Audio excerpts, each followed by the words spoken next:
السلام علیکم ورحمۃ اللہ وبرکاتہ۔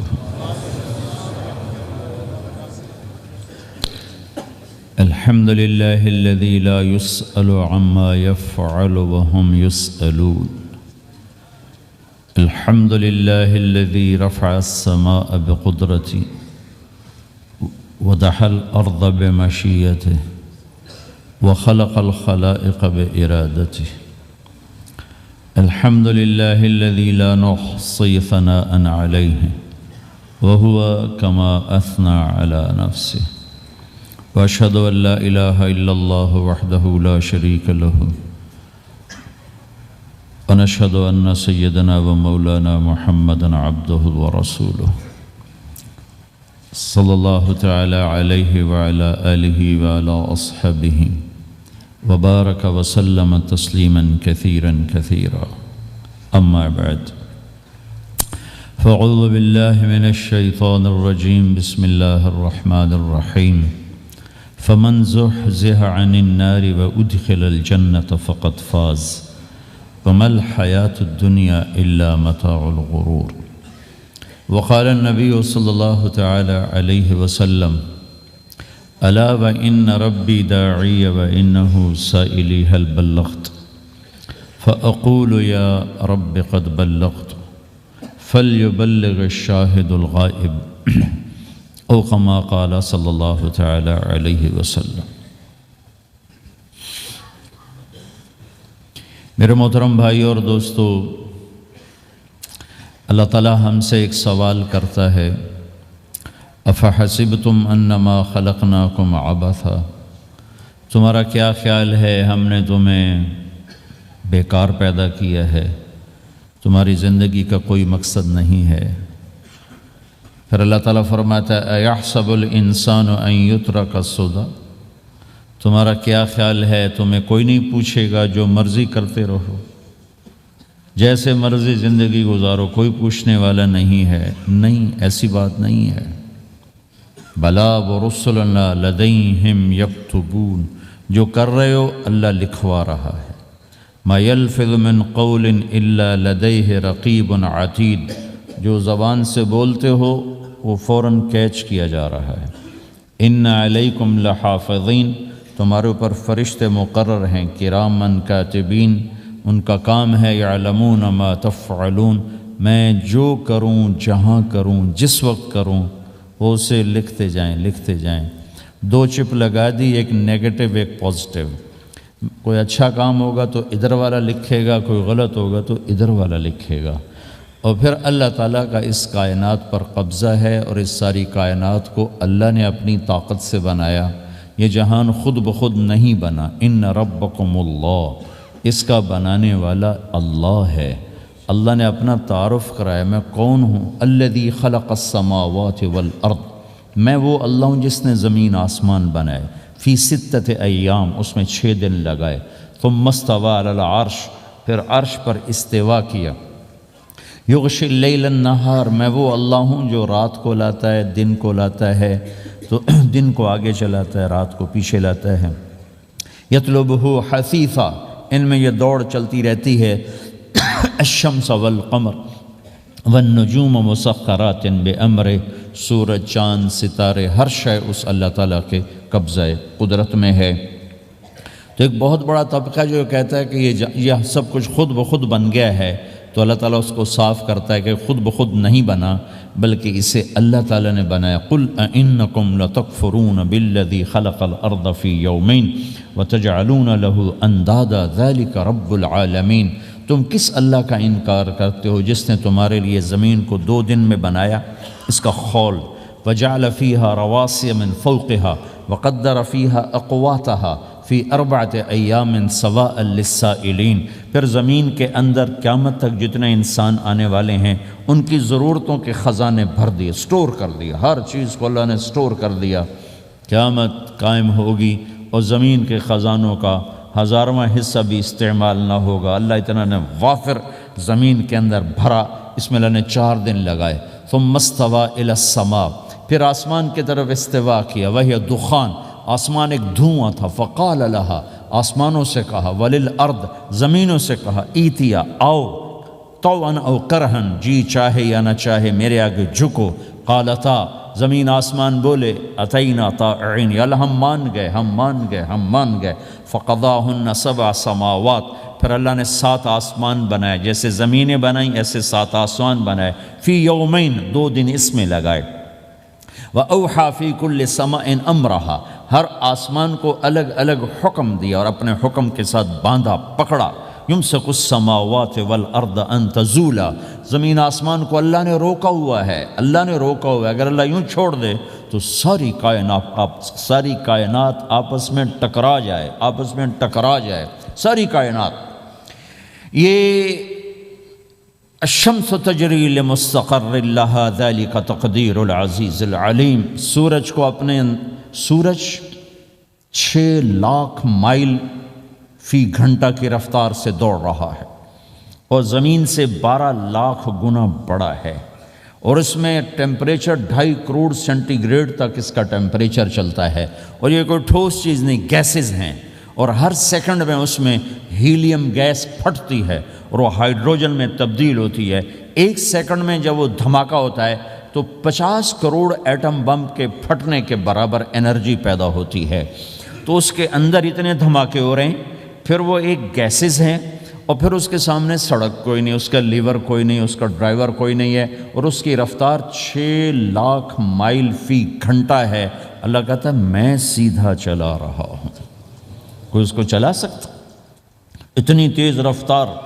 والقمر قدرناہ منازل، چاند کو اس کے ساتھ چلایا، اس کو گھٹایا بڑھایا، حتی عاد کالعرجون القدیم، ایک ٹیڑھی لکڑی کی طرح ہوا۔ للشمس ينبغي لها ان تدرك القمر، سورج چاند میں ٹکر نہیں۔ ولللیل سابق النہار، دن اور رات میں ٹکر نہیں ہے، اس لیے کہ یہ تیرے رب کا بنایا ہوا نظام ہے۔ وما کان ربک نسیا، اور تیرا رب بھول چوک سے پاک ہے۔ وہ جو کرتا ہے حق کرتا ہے، جو کرتا ہے سچ کرتا ہے، جس کو روکتا ہے تو حق ہے، جس کو دیتا ہے تو حق ہے، وہ مارتا ہے تو حق ہے، اور زندگی دیتا ہے تو حق ہے، عروج لاتا ہے تو حق ہے، زوال لاتا ہے تو حق ہے۔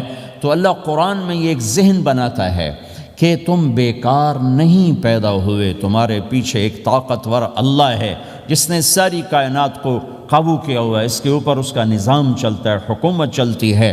سورج، چاند، ستارے، ہوا، یہ میرا ہاتھ کی یہ حرکت بھی میرے رب کی قسم میرے اللہ سے پوچھ کے ہے۔ میرا اللہ روک دے تو یہ ہاتھ یہیں ہو گئے، ہل نہیں سکے گا۔ کتنے لوگ جو ہاتھ اٹھانا چاہتے ہیں نہیں اٹھا سکتے، آنکھ کھولنا چاہتے ہیں نہیں کھول سکتے، بولنا چاہتے ہیں نہیں بول سکتے، چلنا چاہتے ہیں نہیں چل سکتے۔ جس نے چلایا اسی نے بٹھایا، جس نے بڑھایا اسی نے ہٹایا، جس نے زندگی دی اسی نے موت دی، جس نے موت دی ہے وہی موت کے بعد زندہ کرنے والا ہے۔ یہ اس ساری کائنات پر اللہ تعالیٰ اپنے طاقت کے ساتھ حکمران ہے، اور اللہ تعالیٰ یہ ذہن بناتا ہے کہ اس ساری کائنات میں وہ ہوتا ہے جو اللہ چاہتا ہے، وہ نہیں ہوتا جو تم چاہتے ہو، وہ ہوتا ہے جو اللہ چاہتا ہے۔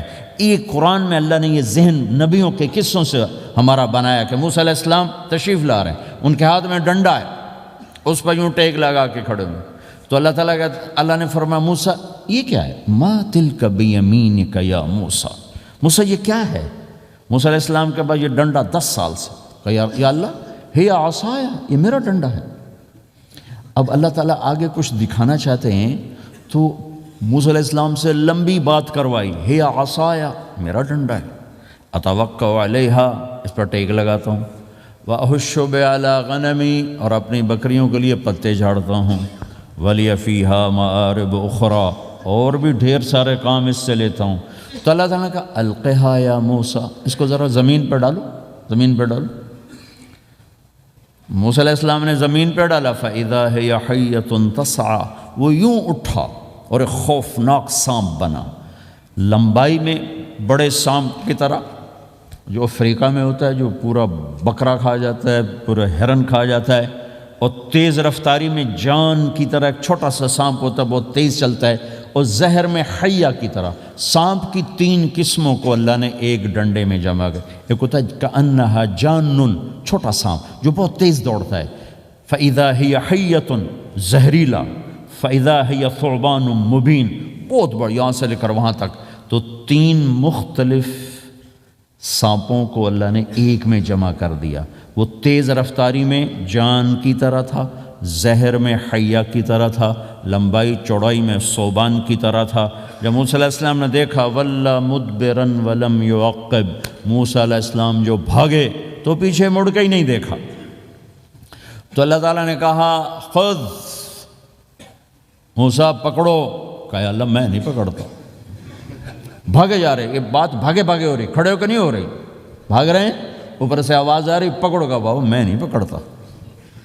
اب اللہ تعالیٰ ہمیں قصہ موسیٰ علیہ السلام کا قصہ قرآن کے 28 پاروں میں موجود، اتنا اس کو اللہ نے دہرایا، اتنا دہرایا۔ سب سے زیادہ موسیٰ علیہ السلام کا نام قرآن میں آیا ہے نبیوں میں سے، 136 دفعہ موسیٰ علیہ السلام کا اللہ تعالیٰ نے قرآن میں ذکر فرمایا، نام کے ساتھ، نام کے ساتھ۔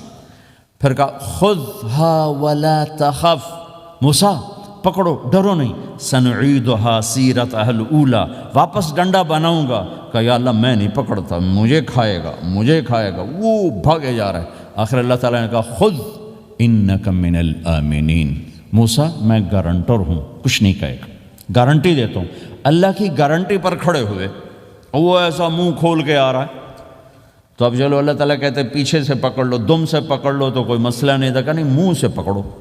اب موسیٰ علیہ السلام نے ایسے اوپر ایک چھوٹا سا کپڑا تھا یوں اوپر کر لیا، تو اللہ تعالیٰ نے کہا یہ کیا کر رہے ہو؟ کہا جی مجھے اس سے ڈر لگ رہا، کہ تیرا ڈر ہی تو نکالنا ہے، کہ یہ کچھ نہیں، سب کچھ تیرے اللہ کا ارادہ ہے، یہ کچھ نہیں، ورنہ یہ کپڑا تمہیں بچا لے گا، تمہیں ویسے ہی سارا نکل جائے گا۔ اب وہ آگے آ رہا ہے، موسیٰ علیہ السلام کانپ رہے ہیں اور دیکھ رہے ہیں، کانپ رہے ہیں اور دیکھ رہے ہیں، اور بڑے اب اللہ نے کہا تھا تو ڈرتے ڈرتے ہاتھوں سے یوں، کانپتے کانپتے ہاتھوں سے یوں آگے ہاتھ کیا، اور جو ہی ہاتھ کی انگلیوں نے سانپ کے منہ کو ٹچ کیا تو اللہ نے دوبارہ ڈنڈا بنا کے ہاتھ میں پکڑا دیا، اور ساری دنیا کو یہ پیغام دیا کہ دیکھو میرے بندو، اللہ سب کچھ ہے، لہٰذا اللہ کی مان کے چلنا۔ سامنے شیطان آئے گا، سامنے شیطان آئے گا، تمہیں الٹی راہیں دکھائے گا، تو تم اپنے اللہ کو یاد کرنا جس کے ہاتھ میں سارے خزانے ہیں اور طاقت ہے۔ ایک سیکنڈ میں اسے سانپ بنایا، اگلے سیکنڈ میں اسے ڈنڈا بنایا، اور پھر موسیٰ علیہ السلام کے ہاتھ میں پکڑایا، نیا نہیں، وہی جو ان کے پاس تھا وہی ان کو واپس کر کے پوری دنیا کے انسانوں کو اور اس امت کو خاص طور پر اللہ تعالیٰ نے یہ سوچ دی کہ اس کائنات میں ایک طاقت ہے اللہ جو سب کچھ کر سکتا ہے، اور اس کے چاہے کو کوئی روک نہیں سکتا اور اس کے روکے کو کوئی کروا نہیں سکتا، وہ اللہ ہے۔ یہ قرآن کے واقعات ہیں۔ حضرت مریم عیسیٰ علیہ السلام کی والدہ کسی غیر مرد کو دیکھا نہیں، اتنا پردے میں ہیں، ایک دم ایک نوجوان خوبصورت کمرے میں داخل ہوتا، فتمثل لها بشرا سویا، خوبصورت، تو مریم انی اعوذ بالرحمن منک ان کنت تقیا، اللہ کی پناہ چاہتی ہوں، کون ہو؟ کہ ڈرو نہیں، انما انا رسول ربک، میں مرد نہیں، فرشتہ ہوں، انسان نہیں، تیری کوئی حاجت نہیں، میرے پاس کیا کرنے ہو؟ لأہب لکی غلاما زکیا، اللہ کا ارادہ ہو چکا ہے تمہیں بیٹا دیا جائے۔ کہنا یکون لی غلام، مجھے کیسے بیٹا ہو سکتا ہے؟ لم یمسسنی بشر، میری شادی کوئی نہیں، ولم اکو بغیہ، اور میں غلط عورت نہیں ہے کہ میں گناہ کروں اور اس سے حمل ہوش۔ بیٹا ہونے کے دو راستے ہیں، ایک حلال ہے ایک حرام ہے، حلال نکاح ہے، حرام زنا ہے، تو زنا میں کر نہیں سکتی، شادی میری ہوئی نہیں، تو مجھے کیسے بیٹا ہوگا؟ قال کذالک، قال بھی ہو جائے گا، قال ربک هو علی ہین، کا تیرے رب کے لیے مسئلہ ہی نہیں۔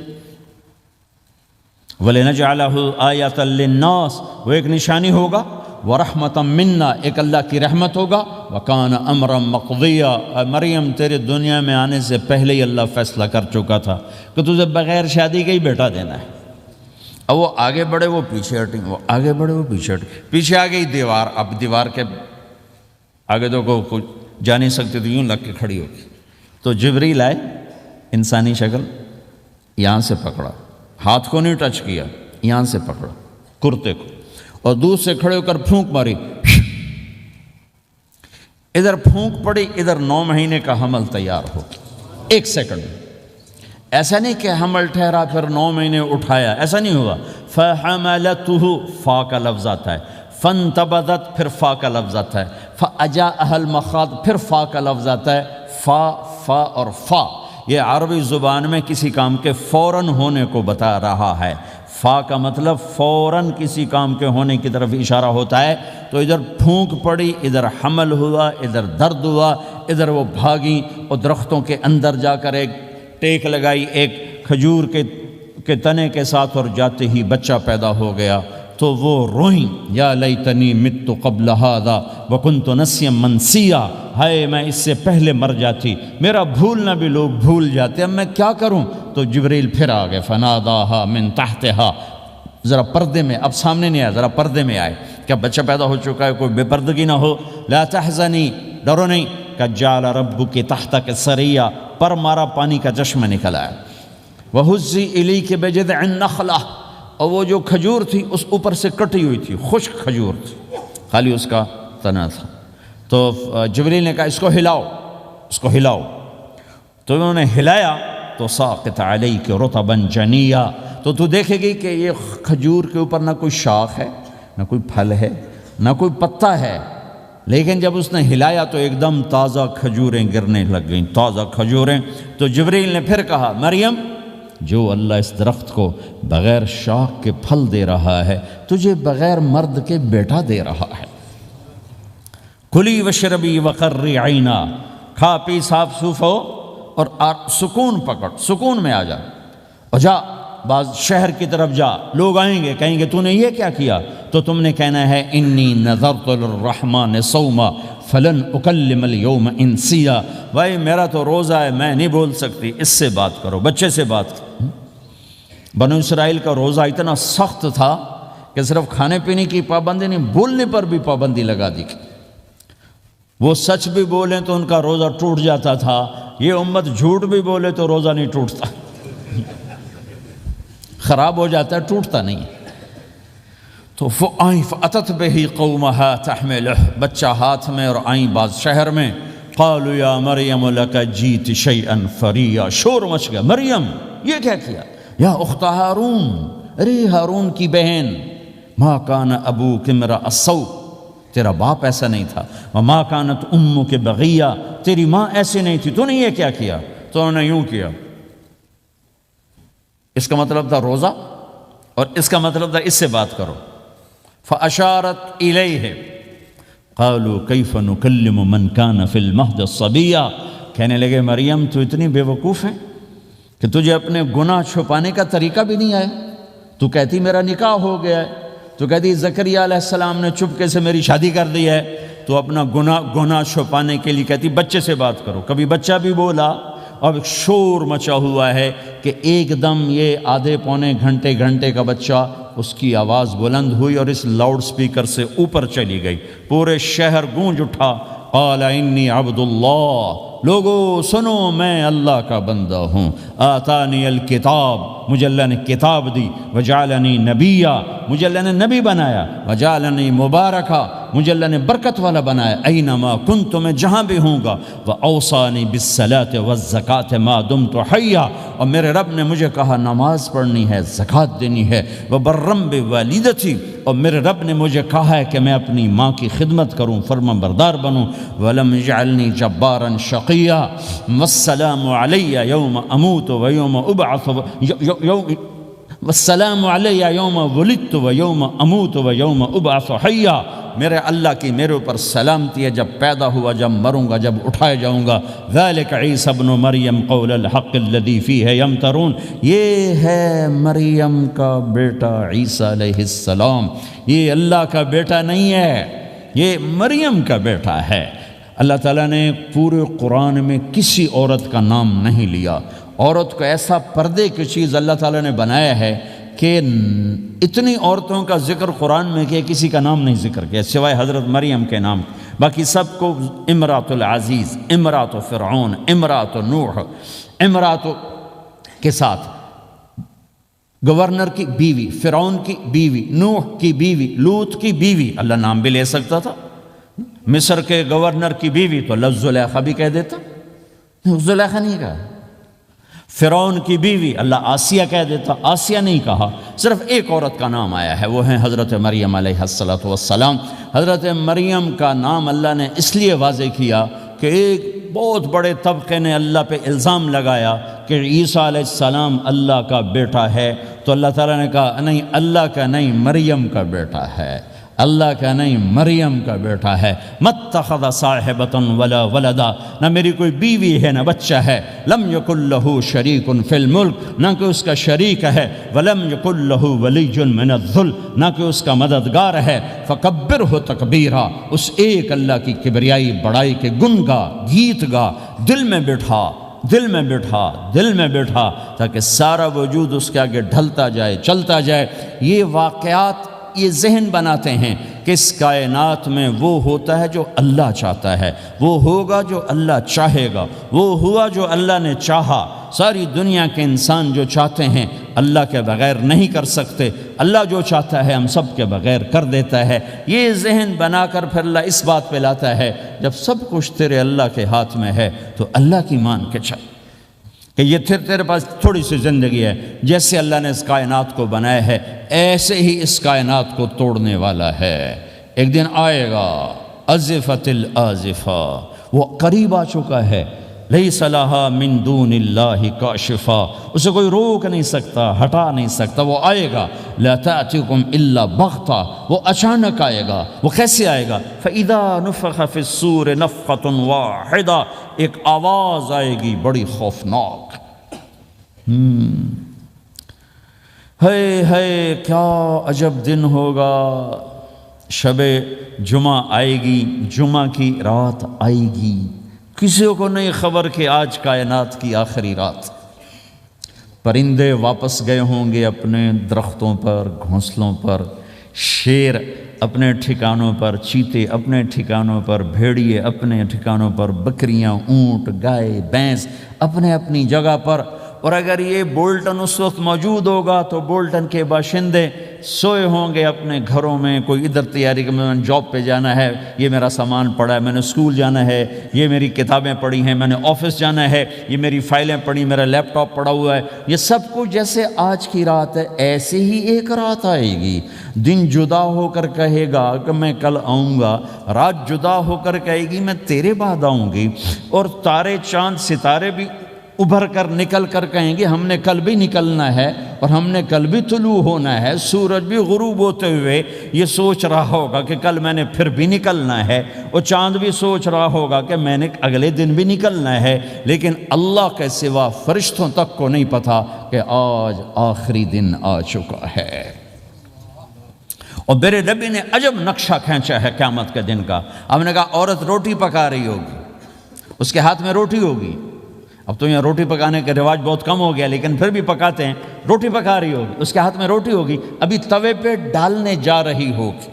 اور ایک چیز آپ کے ہاں بالکل نہیں ہے، ہمارے ہاں اب بھی ہے کہ وہ دہی کو اس میں سے مکھن نکالتے ہیں، دہی کو وہ کرش کرتے ہیں، پھر اس میں سے مکھن نکال۔ یہ ہمارے گھروں میں ہوتا ہے، ہر گھر میں ہوتا ہے، خاص طور پر دیہاتوں میں۔ تو ایک عورت ایسے وہ اس دہی کو بلو کر کرش کر کے اس سے مکھن کا پیڑا یوں بنا رہی ہوگی، اور بنا کر برتن میں ڈالنے کے لیے ایسے کر رہی ہوگی، ایسے کر رہی ہوگی۔ یہ تہذیب اب آپ تو سمجھ نہیں سکتے چونکہ آپ تو ادھر کے لوگ بن گئے اب، تو ہمارے دیہاتوں میں اب بھی یہ تہذیب ایسے کر رہی ہوگی، ایسے کر رہی ہوگی۔ اور پھر آپ نے فرمایا کہ ایک آدمی اپنے اونٹ کو چارہ ڈالنے کے لیے اس جگہ کو صاف کر رہا ہوگا کہ میں صبح ہو گئی ہے، میں اونٹ کو چارہ ڈالوں، اور پھر میرا اونٹ کھائے، پھر اس کو لے کر میں کام پہ جاؤں۔ اور دکاندار جھاڑو دے کر اپنی سیٹ پہ بیٹھ چکا ہے، اور گاہک انٹر ہوتا ہے اور اسے کہتا ہے کہ 10 میٹر مجھے کپڑا چاہیے، اور اس کے لیے یوں کپڑا ناپ رہا ہے، ناپ کے 10 میٹر، 5 میٹر، 4 میٹر، 2 میٹر پر اس نے یوں کینچی رکھی، کینچی یہاں ہے، اور اس نے جیب سے پیسے نکالے اور گننے لگا کہ میں نے اس کو 100 پاؤنڈ دینا ہے۔ وہ گننے میں لگا ہوا ہے، یہ کاٹنے میں لگا ہوا ہے، اور دور کھیت میں ایک آدمی ہل چلا رہا ہے، اور ایک آدمی بیج ہاتھ میں لے کے یوں پھینکنے جا رہا ہے، اور ایک آدمی پانی لگانے کے لیے اس پانی کو ڈائیورٹ کر رہا ہے۔ اور ادھر بازار میں جلدی لوگ بھاگے جا رہے ہیں، جاب والے ایک نوالا منہ میں ہے، ایک ہاتھ میں، اور بھاگے جا رہے ہیں۔ میں آج لیٹ ہو چکا ہوں، میرا جاب کا ٹائم جا رہا ہے، میرا اسکول کا ٹائم جا رہا ہے۔ یہ ایسا ہی ایک سما ہوگا، بولٹن اٹھے گا، انگلینڈ اٹھے گا، امریکہ اٹھے گا، ایشیا اٹھے گا، یورپ اٹھے گا، افریقہ اٹھے گا، ہندوستان اٹھے گا، پاکستان اٹھے گا، Burma, Malaysia, Thailand, Indonesia اسی طرح اٹھیں گے جیسے روزانہ اٹھتے ہیں، پر اللہ کے سوا کسی کو نہیں پتہ کہ آج شام ہو گئی ہے۔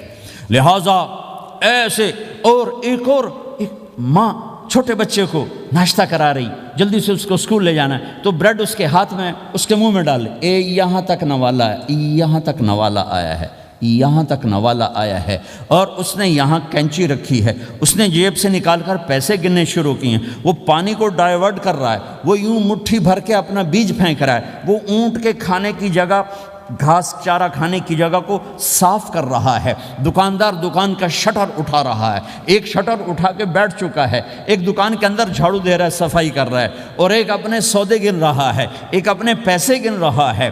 بادشاہ سلامت تاج پہن کر اپنے تخت کو چلنے کے لیے روانہ ہو رہے ہیں، اور آگے پیچھے ان کے باڈی گارڈز کھڑے ہوئے ہیں، اور وہ پورا اسکواڈ کھڑا ہوا ہے، اور ادھر بازار میں، کھیت میں، ہر چیز میں ایک رونق ہے، چہل پہلے، چڑیاں چوں چوں کر رہی ہیں، کوے کائیں کائیں کر رہے ہیں، فاختہ اڑ کے آ رہی، کبوتر اڑ کے آ رہے ہیں، چیل اڑ کے آ رہی، شیر نکلتا ہے شکار کے لیے، چڑیاں نکلتی ہیں دھانے کے لیے، سانپ نکلتا ہے چوہے کے لیے، چوہا نکلتا ہے اپنی غذا کے لیے، بلیاں نکلتی ہیں چھیچڑے کے لیے، کتے نکلتے ہیں ہڈیوں کے لیے، انسان نکلتا ہے روٹیوں کے لیے، کہ ایک دم فَإِذَا جَاءَتِ الطَّامَّةُ الْكُبْرَىٰ، ایک دھماکہ ہوگا، ہائے ہائے، اور وہ کینچی والے کی کینچی یوں گر جائے گی، کپڑا یوں گر جائے گا، نوٹ والے کے ہاتھ سے نوٹ یوں بکھر جائیں گے، بٹوا یوں بکھر جائے گا، بیج والے کا ہاتھ یوں گرے گا، بیج وہیں گر جائے گا، نوالا بنانے والی کے ہاتھ میں نوالا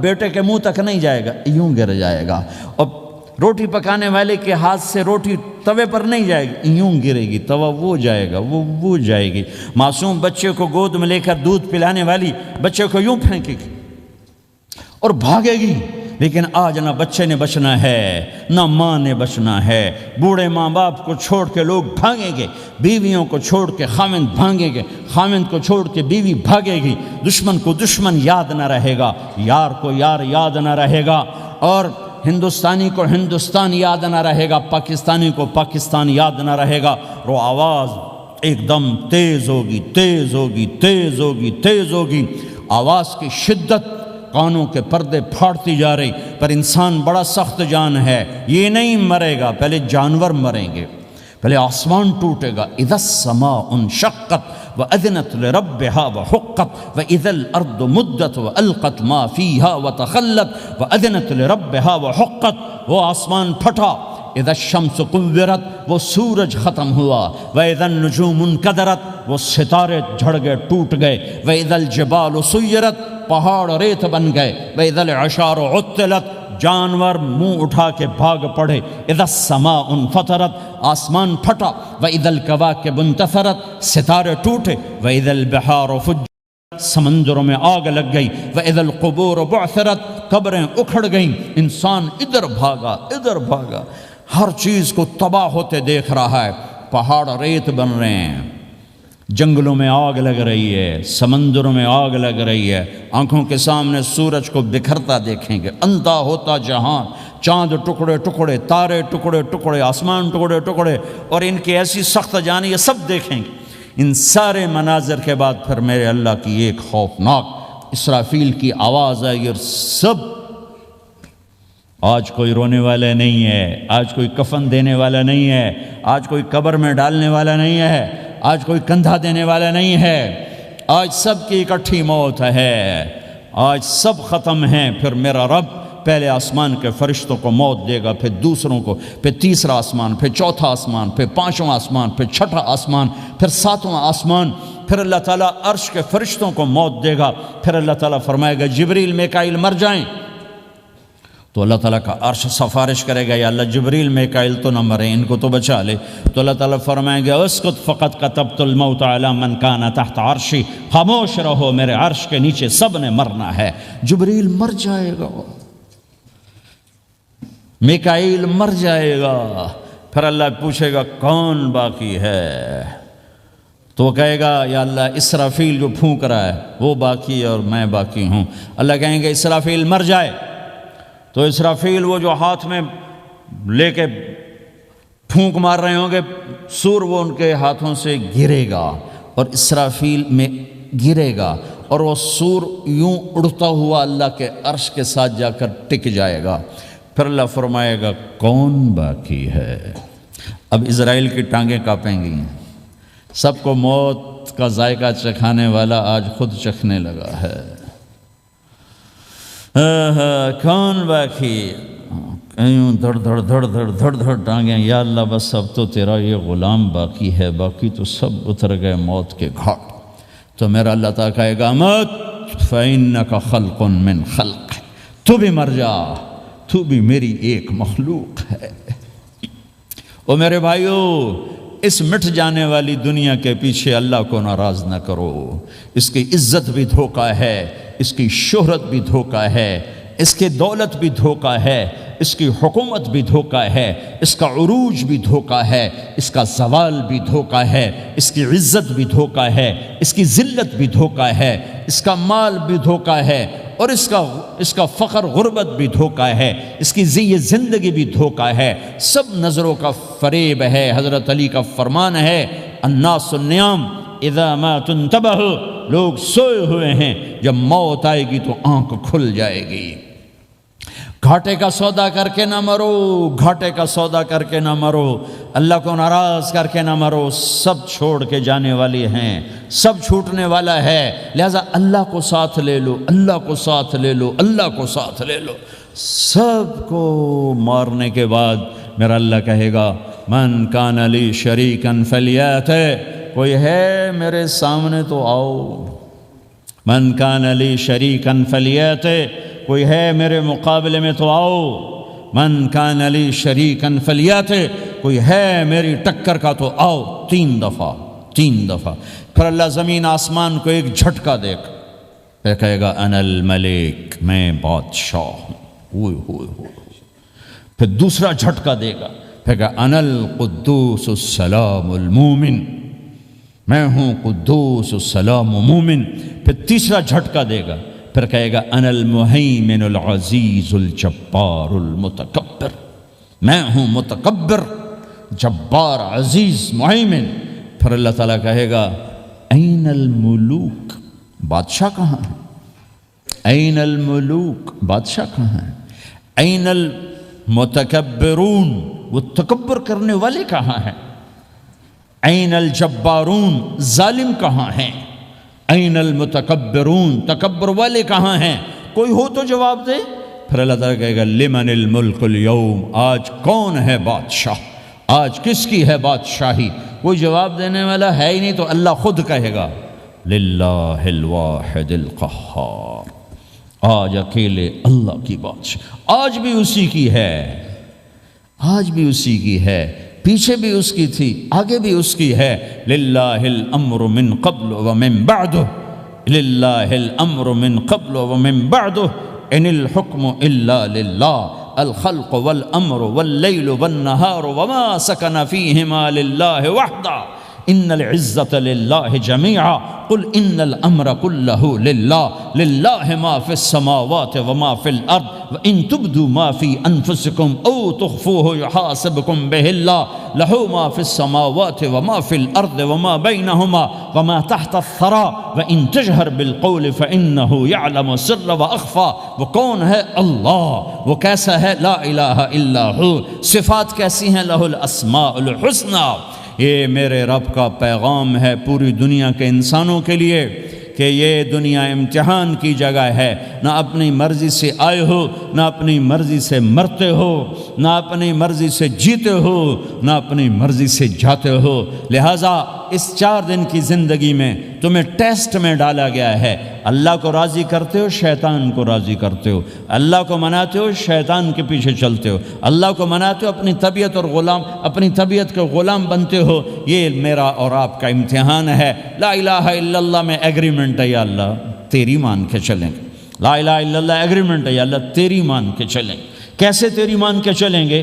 اگلا حصہ ہے محمد الرسول اللہ، تیرے حبیب کے طریقے پر چلیں گے۔ اللہ کو راضی کرنے کا ایک ہی راستہ ہے، عرب کے لیے، عجم کے لیے، کالے کے لیے، گورے کے لیے، سید کے لیے، قریشی کے لیے، ہاشمی کے لیے، پٹھان کے لیے، راجپوت کے لیے، گجراتی کے لیے، ملائی کے لیے، تھائی کے لیے، انڈین کے لیے، سب کے لیے ایک راستہ ہے، ایک راستہ ہے، ایک راستہ ہے، وہ ہے محمد الرسول اللہ۔ جب آپ معراج پہ گئے تو آپ نے کہا یا اللہ، آپ نے ابراہیم کو خلیل بنایا اور موسیٰ کو کلیم بنایا اور داود کو لوہا نرم کر کے دیا، سلیمان کو ہوا تابع کر کے دی، اور عیسیٰ علیہ السلام کے لیے مردے زندہ کیے، میرے لیے کیا ہے؟ تو اللہ تعالیٰ نے فرمایا اولیس قد آتیتک افضل من ذلک کلہ، میرے محبوب میں نے آپ کو وہ دیا ہے جو کسی کو نہیں دیا۔ وہ کیا دیا ہے کہ اللہ ذکرت الا ذکرت معی، قیامت تک تیرا میرا نام اکٹھا رہے گا، الگ نہیں ہو سکتا، ایسے رہے گا۔ لا الہ الا اللہ محمد رسول اللہ، لا الہ الا اللہ میں 12 حرف ہیں، 12، محمد رسول اللہ میں 12 حرف ہیں۔ لا الہ الا اللہ 12 حرفوں سے بنا ہے، لام اور الف، یہ اس کو گنو تو 12 بنتے ہیں، پھر میم اور ہا اور میم اور دال کو آگے تک گنو تو 12 بنتے ہیں، ادھر بھی 12 ادھر بھی 12۔ پھر حرف کی 2 قسمیں ہیں، ایک نقطے والے، ایک بغیر نقطے والے۔ نقطے والے حرف کمزور ہوتے ہیں، بغیر نقطے والے حرف طاقتور ہوتے ہیں، کہ نقطے والا حرف اپنا مطلب بنانے کے لیے نقطے کا محتاج بن جاتا ہے، اور جو بغیر نقطے والا ہوتا ہے وہ اپنا مطلب بتانے کے لیے نقطے کا محتاج نہیں ہوتا۔ جیم کمزور ہے، ہا طاقتور ہے، ہا کو اپنا مطلب بتانے کے لیے نقطے کی ضرورت نہیں، جیم کو، خا کو اپنا مطلب بتانے کے لیے نقطے کی ضرورت ہے۔ سین طاقتور ہے، شین کمزور ہے، کہ شین کو اپنا مطلب بتانے کے لیے 3 نقطوں کی ضرورت ہے، سین کو اپنا مطلب بتانے کے لیے کسی نقطے کی ضرورت نہیں ہے۔ الف طاقتور ہے، با کمزور ہے، تا کمزور ہے، ہا طاقتور ہے، جیم کمزور ہے، خا کمزور ہے، دال طاقتور ہے، را طاقتور ہے، زا کمزور ہے، سین طاقتور ہے، شین کمزور ہے، صاد طاقتور ہے، ضاد کمزور ہے، تا طاقتور ہے، ضا کمزور ہے۔ یہ میں آپ کو حروف کی بات بتا رہا ہوں۔ جب میرے اللہ نے اپنا کلمہ بنایا، پہلے اپنا نام منتخب کیا اللہ، تو اس میں کوئی حرف نقطے والا نہیں آیا، ٹھیک ہے؟ اللہ کوئی نقطے والا حرف ہے؟ پھر اللہ نے اپنے نبی کا نام بنایا محمد، کوئی نقطے والا حرف ہے؟ پھر نام بنایا احمد، کوئی نقطے والا حرف ہے؟ پھر جب کلمہ بنایا تو کلمہ ان حرفوں سے بنایا جس میں کوئی نقطے والا حرف نہیں ہے، لا الہ الا اللہ محمد الرسول اللہ۔ سارے خزانے اللہ کے ہاتھ میں، ساری عزتیں بلندیاں اللہ کے ہاتھ میں، جانے کا راستہ محمد الرسول اللہ، پہنچنے کا راستہ محمد الرسول اللہ، لینے کا راستہ محمد الرسول اللہ، جہنم سے بچنے کا راستہ محمد الرسول اللہ، جنت میں جانے کا راستہ محمد الرسول اللہ، دنیا کی برکتیں عزتیں سمیٹنے کا راستہ محمد الرسول اللہ، ذلتوں پستیوں سے بچنے کا راستہ محمد الرسول اللہ۔ میرے حبیب جنت کے لیے چابی ہیں، جہنم کے لیے تالا ہیں، عزت کے لیے چابی ہیں، ذلتوں کے لیے تالا ہیں، محبتوں کے لیے چابی ہیں، نفرتوں کے لیے تالا ہیں، اللہ کی رضا کے لیے وہ چابی ہیں، اور اللہ کی ناراضگی کا وہ تالا ہیں۔ جو محمدی بن گیا، جو محمد مصطفیٰ صلی اللہ تعالی وسلم کی سیرت میں، ظاہر میں، باطن میں ڈل گیا، اللہ کا محبوب بن گیا، اللہ نے اپنا بنا لیا۔ ابو لہب قریشی، ہاشمی، سید، اور اللہ نے کہا تبت یدا ابی لہب وتب، ابو لہب برباد ہو گیا۔ بلال حبشی، حبشی کا بیٹا، غلام، غلام کا بیٹا، کالا، کالے کا بیٹا، لیکن میرے نبی نے فرمایا جب میں جنت میں جاؤں گا تو میری سواری کی رسی بلال کے ہاتھ میں ہوگی، جو میرے ساتھ ساتھ چلے گا، میرے ساتھ ساتھ چلے گا، اور اس دن تم بلال کی شان دیکھنا، سید قریشی سب دیکھتے رہ جائیں گے، اور ایک غلام سب سے بازی لے جائے گا، کہ جب سارے جنتی جنت کے دروازوں پر کٹھے ہوں گے تو ایسے جنت کے 8 گیٹ ہیں، وہ سارے بند ہوں گے، سب بند ہوں گے، تو کہیں گے اندر کیسے جائیں؟ تو کہیں گے چلو آدم علیہ السلام سے بات کرتے ہیں۔ آدم علیہ السلام سے عرض کریں گے جناب ابا جان دادا جان دروازہ تو کھلوائیں. وہ کہیں گے بچوں میں نے تمہیں نکالا تھا، میں ڈال نہیں سکتا، جاؤ بھائی کسی اور سے بات کر. اب آئیں گے نوح علیہ السلام، بابا میں نہیں کر سکتا. ابراہیم علیہ السلام، بابا میں نہیں کر سکتا. اسماعیل، اسحاق، یعقوب، یوسف، موسیٰ، یوشع، دانیال، الیاس، داؤد، یحییٰ، زکریا، سلیمان، بھائی ہمارے بس کا نہیں، بھائی ہمارے بس کا نہیں، بھائی ہمارے بس کا نہیں. سب سے آخر میں آئیں گے عیسیٰ علیہ السلام کے پاس. اگر اللہ چاہتا تو سیدھا ہمارے نبی کے پاس پہنچا دیتا، لیکن اللہ اپنے نبی کی شان دکھانا چاہتا ہے کہ میرا نبی کتنی شان والا ہے، کتنی عزت والا ہے. جس کی سنت کو تم پھینک دیتے ہو، سنت کی کوئی بات نہیں. 1 پاؤنڈ پھینکتے ہو کہ 1 پاؤنڈ گر گیا، کوئی بات نہیں. کہ 1 پاؤنڈ کو بھی ڈھونڈتے پھرتے ہو. سنت کوئی بات نہیں، پاؤنڈ نہیں. ہمارا پاکستانی 172 سے ضرب لائے گا، ہندوستانی 100 سے ضرب لگائے گا، پتہ نہیں کیا کیا کرے گا. ہیں تو اللہ تعالیٰ سب کو بھلا دے گا. آدم سے کہانی شروع ہوگی، چلتے چلتے چلتے عیسیٰ علیہ السلام. پھر عیسیٰ علیہ السلام ایک بات کا اضافہ کریں، کہ بابا میں نہیں کھلوا سکتا، لیکن آج میں تمہیں پتہ بتا سکتا ہوں کون کھلوائے گا. یہ کوئی نبی نہیں کہے گا. تو کہیں گے جی بتاؤ، کہیں گے جاؤ محمد الرسول اللہ صلی اللہ علیہ وسلم کی خدمت میں، ان کے سوا آج کوئی نہیں کھلوا سکتا. سارا مجمع آئے گا، یا رسول اللہ، یا حبیب اللہ، یا نبی اللہ، تھک گئے ہم، جنت کے دروازے بند ہیں، دروازہ کھلوائیں. تو آپ کہیں گے انا لہو، ہاں میں ہی کھلواؤں گا، میں ہی کھلواؤں گا. پھر آپ نے فرمایا سب کے سامنے سجدہ کروں گا اللہ تعالیٰ کو. پھر اللہ تعالیٰ اپنی تعریف کا مجھے الہام کرے گا، میں اللہ کی تعریف کروں گا جو ابھی مجھے بھی نہیں پتا کیا تعریف کروں گا، اس وقت اللہ تعالیٰ مجھے عطا کرے گا. پھر میرا اللہ کہے گا یا حبیبی یا محمد ارفع رأسک سل تعطا اشفع تشفع. اے میرے حبیب، اے میرے محبوب، سر اٹھا، سوال کر، پورا ہوگا، سفارش کر، مانی جائے گی. تو ہمارے نبی کہیں گے اللہ جنت کا دروازہ کھول. تو اللہ تعالیٰ فرمائیں گے اوپننگ سیریمنی تجھ سے ہوگی، تو اوپننگ کرے گا پھر کھلے گا، ایسے نہیں کھل سکتا. تو کہ میں تیار ہوں. تو جنت سے ایک سواری آئے گی اڑتے ہوئے اور ہیلی کاپٹر کی طرح لینڈ کرے گی اللہ کے نبی کے سامنے. تو آپ اس کے اوپر ایسے بیٹھ جائیں گے. تو اس کی جو رسی ہوتی ہے جس سے اس کو چلایا جاتا ہے، وہ رسی ایسے نیچے گر جائے گی. رسی کے نیچے گرنے کا مطلب ہے کہ اس سواری کو اللہ کے نبی نے خود نہیں چلانا، کوئی اور آئے گا جو رسی پکڑ کے چلے گا. اب اللہ کے نبی کی سواری کی رسی پکڑ کے چلنا یہ کوئی چھوٹا آنر تو ہے نہیں. لہٰذا سب یوں دیکھیں گے بھیا، چونکہ وہ خالی اس سے سب کو پتہ چل جائے گا کہ کوئی آئے گا، ورنہ اللہ کے نبی کے ہاتھ میں رہتی ایسے گئی. تو لہٰذا سب ایسے دیکھیں کون کون کون کون آئے گا بھائی، کون آئے گا بھائی. شاید ابو بکر آئیں، یہ تو اپنی طرف سے کہہ رہا ہوں، شاید عمر آئیں، عثمان آئیں، علی آئیں. نہیں، بیٹے آئیں گے، حسن حسین آئیں گے. کتنے سوال اٹھ سکتے ہیں. جعفر آئیں گے، حمزہ آئیں گے، عباس آئیں گے. سب اس حیرانی میں ہوں گے، اور سب کی نظریں ایسے ایسے ہوں گی کہ میرے اللہ کا فرمان ہوگا بلال حبشی کو لایا جائے، یہ رسی اس کو پکڑائی جائے. بلال رضی اللہ تعالیٰ عنہ اللہ کے نبی کی سواری کی رسی پکڑ کر چلیں گے، اور آپ نے فرمایا میں سب سے پہلے جنت کے دروازے پر دستک دوں گا، فَأُقَعْقِعَهَا فَيُفْتَحُ لِي، میرے لیے دروازے پر دستک دوں گا تو اندر سے آواز آئے گی. کون؟ میں کہوں گا محمد الرسول اللہ. وہ کہیں گے یا رسول اللہ حکم تھا آپ کے بغیر دروازہ نہ کھلے. میں کھولوں گا، میرے لیے کھلے گا، میں اندر جاؤں گا. تو آپ نے فرمایا میرے ساتھ میری امت کے غریب لوگ پہلے میرے ساتھ جنت میں داخل ہوں، میری امت کے غریب لوگ پہلے میرے ساتھ جنت میں داخل ہوں. پھر آپ نے ایک عجیب بات فرمائی کہ میں دیکھوں گا کچھ عورتیں مجھ سے آگے نکل جائیں گی، کچھ عورتیں مجھ سے آگے نکل جائیں گی. تو میں ان کو حیران ہو کر پوچھوں گا تم کون ہو جو اپنے نبی سے آگے جا رہی ہو؟ وہ کہیں گے یا رسول اللہ ہم وہ ہیں جو جوانی میں بیوہ ہو گئیں اور اپنے بچوں کی خاطر دوسری شادی نہ کی، ان کی تربیت کے لیے دوسری شادی نہ کی، اور اپنے جذبات کو سینے میں دبا کے سو گئیں.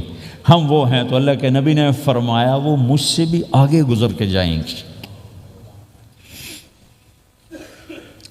ہمارے معاشرے میں کوئی بچی بیوہ ہو جائے، طلاق ہو جائے تو وہ ایک بوجھ بن جاتی، تو میرے نبی نے فرمایا تمہیں وہ صدقہ بتاؤں جس سے بڑھ کر کوئی صدقہ ہی نہیں ہے. آپ نے فرمایا کہ میں تمہیں وہ صدقہ بتاؤں جس سے بڑھ کے کوئی صدقہ نہیں ہے. تو انہوں نے کہا جی وہ کیا؟ کہا الابنۃ المردودہ، جس کی بیٹی کو طلاق ہو گئی یا جوانی میں بیوہ ہو گئی اور لوٹ کے ماں باپ کے پاس آ گئی، اس پہ خرچ کرنا سب سے بڑا صدقہ۔ چونکہ ماں باپ بھی تنگ پڑ جاتے ہیں اور بھائی تو پہلے ہی کہتے ہیں کہاں مصیبت سر پہ آ پڑی ہے، تو میرے نبی نے اس کو کور کرنے کے لیے، کیونکہ زندگی تو حادثات کا نام ہے، ہوتے رہتے ہیں، تو میرے نبی نے فرمایا سب سے اعلیٰ درجے کا صدقہ ہے اس بچی پہ خرچ کرنا جو طلاق ہو کے گھر واپس آ جائے یا بیوہ ہو کے گھر واپس آ جائے، اس پہ خرچ کرنا سب سے اعلیٰ درجے کا خرچ ہے۔ تو ان کی یہ قربانی کہ وہ اللہ کے نبی نے فرمایا مجھ سے بھی آگے آگے جا رہی ہوں۔ تو آپ نے فرمایا جنت کی چابی میرے ہاتھ میں ہے، اللہ کا جھنڈا میرے ہاتھ میں ہے، کوئی نبی جنت میں جا نہیں سکتا جب تک میرا قدم نہ پڑ جائے، اور کوئی امت جنت میں جا نہیں سکتی جب تک میری امت نہ چلی جائے۔ تو بھائیو، اللہ کے خزانوں تک پہنچنے کا راستہ ہے محمد الرسول اللہ، اور چونکہ قیامت تک آپ نے نمونہ بننا تھا تو اللہ نے اپنے نبی کی زندگی کی ہر شے محفوظ کر دی، کوئی چیز چھپی نہیں ہے۔ آپ کے جسم مبارک سے نکلا ہوا ہر عمل 1435واں سال شروع ہو چکا ہے، محفوظ ہے، مکتوب ہے، موجود ہے۔ کسی نبی کا حلیہ ایسے موجود نہیں جیسے ہمارے نبی کا حلیہ موجود ہے۔ آپ چلتے کیسے تھے؟ یمشی تکفین، آپ چلتے تھے کہ جیسے کوئی آدمی اوپر سے نیچے آ رہا ہو، کہ تھوڑا سا آگے جھک کے چلتا ہے، اور آپ چلتے تھے کہ آپ کے پاؤں کا چلنے کا فاصلہ، قدم سے قدم فاصلہ چھوٹا ہوتا تھا، اور چال میں تیزی ہوتی تھی، چال میں تیزی، فاصلہ تھوڑا، اس طرح آپ چلتے تھے۔ آپ کے دیکھنے کا انداز کیا تھا؟ یہ جل نظرہ الملاحظہ، یوں دیکھتے تھے، شرم کی وجہ سے نظر نہیں اٹھاتے تھے مردوں میں بیٹھ کر، کبھی کبھی یوں آنکھ اٹھاتے تھے تو پھر کسی میں جرت نہیں ہوتی تھی کہ آپ کی آنکھوں میں آنکھیں ڈال کے دیکھ سکے، پھر سارے یوں ہو جاتے تھے، صرف 2 آدمی آپ کو دیکھ سکتے تھے۔ اس وقت جب آپ کی نظر اوپر ہوتی تھی تو 2 آدمی آپ کو دیکھ سکتے تھے، ایک ابو بکر اور ایک عمر، بس۔ آپ مسجد میں داخل ہوئے، آپ کے ادھر ابو بکر تھے، ادھر عمر تھے، سامنے مجمع تھا، آپ نے یوں ابو بکر کو پکڑا، یوں عمر کو پکڑا، یوں ان کے دونوں کے ہاتھ پکڑ کا، مجھے دیکھ رہے ہو؟ ہاکذا نحشر یوم القیامہ، قیامت کے دن ہم تینوں یوں اٹھائے جائیں گے کہ میرے دائیں طرف ابو بکر ہوگا اور میرے بائیں طرف عمر ہوگا، اور ہم تینوں یوں اپنی قبروں سے نکلیں گے۔ زندگی کی ہر شے کیوں باقی ہے؟ یہ تو میں ادائیں چھوڑو، میرے نبی کی 9 بکریاں تھیں، 1 بکرا تھا، لبے ان کے نام اگر نہ ہوں تو کوئی ہماری شریعت میں فرق پڑتا ہے، لیکن میرے نبی کی بکریوں کے نام بھی ہم تک پہنچے۔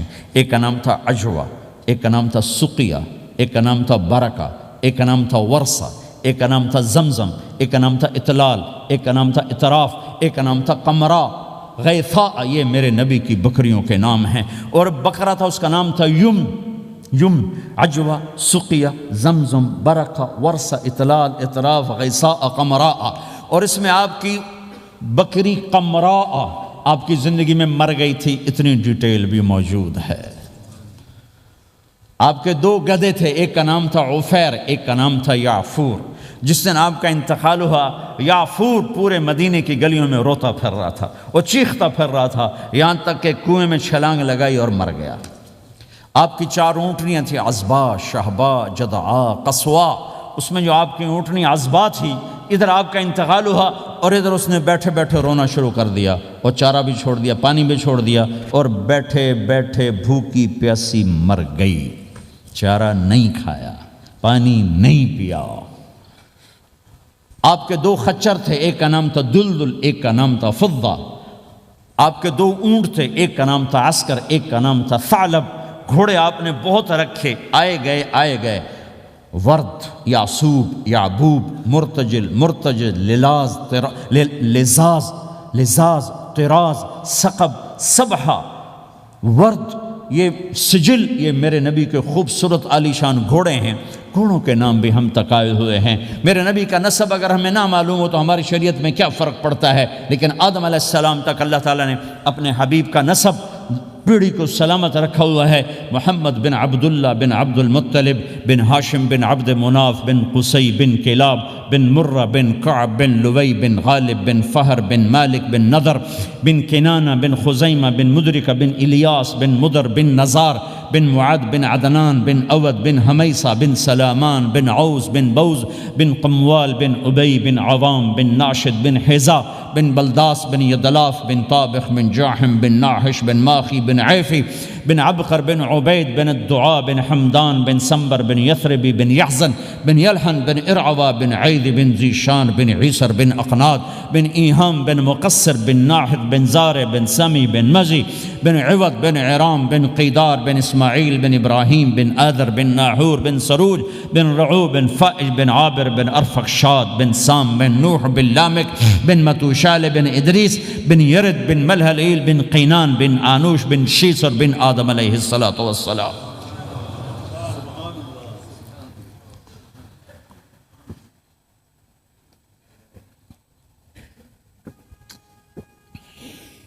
اللہ کا اعلان ہے جہاں رہو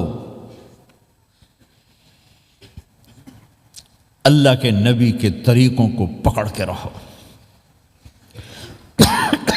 اللہ تعالیٰ تک پہنچنے کا بس ایک ہی راستہ ہے، ایک ہی راستہ ہے، ایک ہی راستہ ہے، وہ ہے جناب رسول اللہ صلی اللہ تعالی علیہ وسلم کی مبارک زندگی۔ نقل مار لو، نقل مارنے سے پاس ہو نہیں جاتے لوگ۔ ہمارے انڈیا پاکستان میں خوب نقل چلتی ہے، وہ نقل لگاتے ہیں پاس ہو جاتے ہیں۔ میں بھی ذمہ داروں کی اولاد، پڑھنے کا شوق نہیں تھا، ہمیشہ نقل مار کے ہی پاس ہوئے، کیونکہ پڑھنے کا شوق ہی نہیں تھا۔ ماں باپ نے ڈنڈا چڑھا دیا کہ ڈاکٹر بنانا ہے، ڈاکٹر بنانا ہے، ڈاکٹر بنانا ہے۔ مجھے کبھی زندگی بھر شوق نہیں ہوا کہ میں نے ڈاکٹر بننا ہے۔ بھائیو، اپنے نبی کی نقل اتار لو، اللہ پاس کر دے گا۔ اس نے ایک چنا ہے جس کو حبیب بنایا ہے۔ 10,000 سال کا پروسیس ہوا اور اس میں سے محمد مصطفیٰ صلی اللہ علیہ وسلم کی ہستی کو وجود ملا۔ آپ کو آنے میں اتنا زمانہ چاہیے تھا کہ اعلیٰ سے اعلیٰ چیز کے بننے میں دیر لگتی ہے، تو کائنات 10,000 سال گھومی اور تب جا کر میرے حبیب مصطفیٰ صلی اللہ تعالی علیہ وسلم کو اللہ تعالیٰ نے وجود بخشا۔ سب سے عالی نسب، سب سے عالی خاندان، سب سے عالی صفات۔ اب اللہ کے خزانوں سے لینے کا راستہ پاؤنڈ نہیں، ڈالر نہیں ہے، تجارت نہیں ہے۔ اللہ سے لینے کا راستہ میرے نبی کا طریقہ ہے۔ تجارت میں ہو، زراعت میں ہو، جاب میں ہو، کھیتی باڑی میں ہو، میرے نبی کا طریقہ ایک مسجد کا ہے، نماز۔ 5 وقت کی نماز یہ میرے نبی کی آنکھوں کی ٹھنڈک ہے۔ 5 وقت کی نماز اس امت کی شان پہچان ہے۔ اور اللہ تعالیٰ نے پہلی امتوں پر اتنی بڑی مشقت ڈالی کہ ان کی نماز مسجد کے علاوہ کہیں نہیں ہوتی تھی، مسجد میں ہی ہوتی تھی۔ ہمارے لیے کتنی آسانی کر دی، جاب میں ہے، مصلی بچھا، نماز پڑھ۔ چلو مصلی بھی کوئی نہیں، زمین دیکھ، اس پر کوئی گندگی تو کوئی نہیں ہے، بس زمین بھی تیرے لیے پاک ہے، چل نماز پڑھ۔ اور آسانی کر دی، پانی کوئی نہیں ہے، کوئی بات نہیں، مٹی میں ہاتھ مار، منہ پہ مل، پھر ایک ہاتھ مار، یوں کر، چل نماز پڑھ، میں تیری قبول کروں گا۔ یہ کسی امت کے ساتھ یہ نہیں ہوا۔ انہیں وضو ہی کرنا تھا چاہے پانی 50 میل پر موجود ہو، اور ہمارے لیے پانی کوئی نہیں ہے، چلو تیمم، مٹی میں ہاتھ ہمارا یوں کیا، پھر ہاتھ ہمارا ایک یوں کیا، ایک یوں کیا، چل بھائی اللہ اکبر، قبول۔ عمار بن یاسر رضی اللہ تعالیٰ عنہ سفر میں تھے، ان کو نہانے کی ضرورت ہو گئی، نائٹ فال ہو گیا، تو انہوں نے سوچا کہ ویسے تو آدمی کو وضو کی ضرورت ہوتی ہے تو خالی منہ پہ ہاتھ مارا اور یوں کونیوں تک، لیکن مجھے تو غسل کی ضرورت ہے، تو خالی اس سے تو کافی نہیں ہوگا۔ تو انہوں نے کپڑے اتارے، اکیلے تھے، ریت کے اوپر کبھی یوں لیٹے، کبھی یوں لیٹے، کبھی یوں لیٹے، 3-4 دفعہ یوں اور یوں رول ہوتے ہوتے پھر انہوں نے نماز پڑھی۔ آئے اللہ کے نبی کی بارگاہ میں، یا رسول اللہ مجھے رات کو نہانے کی ضرورت پڑ گئی۔ تو میں نے کہا وضو کے لیے تو خالی یہ 2 دفعہ کرنا کافی ہے، تو یہ تو نہانا تھا، تو میں تو ریت میں خوب رول ہوتا رہا۔ میرے نبی نے انما یکفیک ضربتان، ارے سیدھے بندے عمار، اس کے لیے بھی اتنا ہی کافی تھا کہ تو یوں کرتا اور یوں کرتا اور تو پاک ہو جاتا۔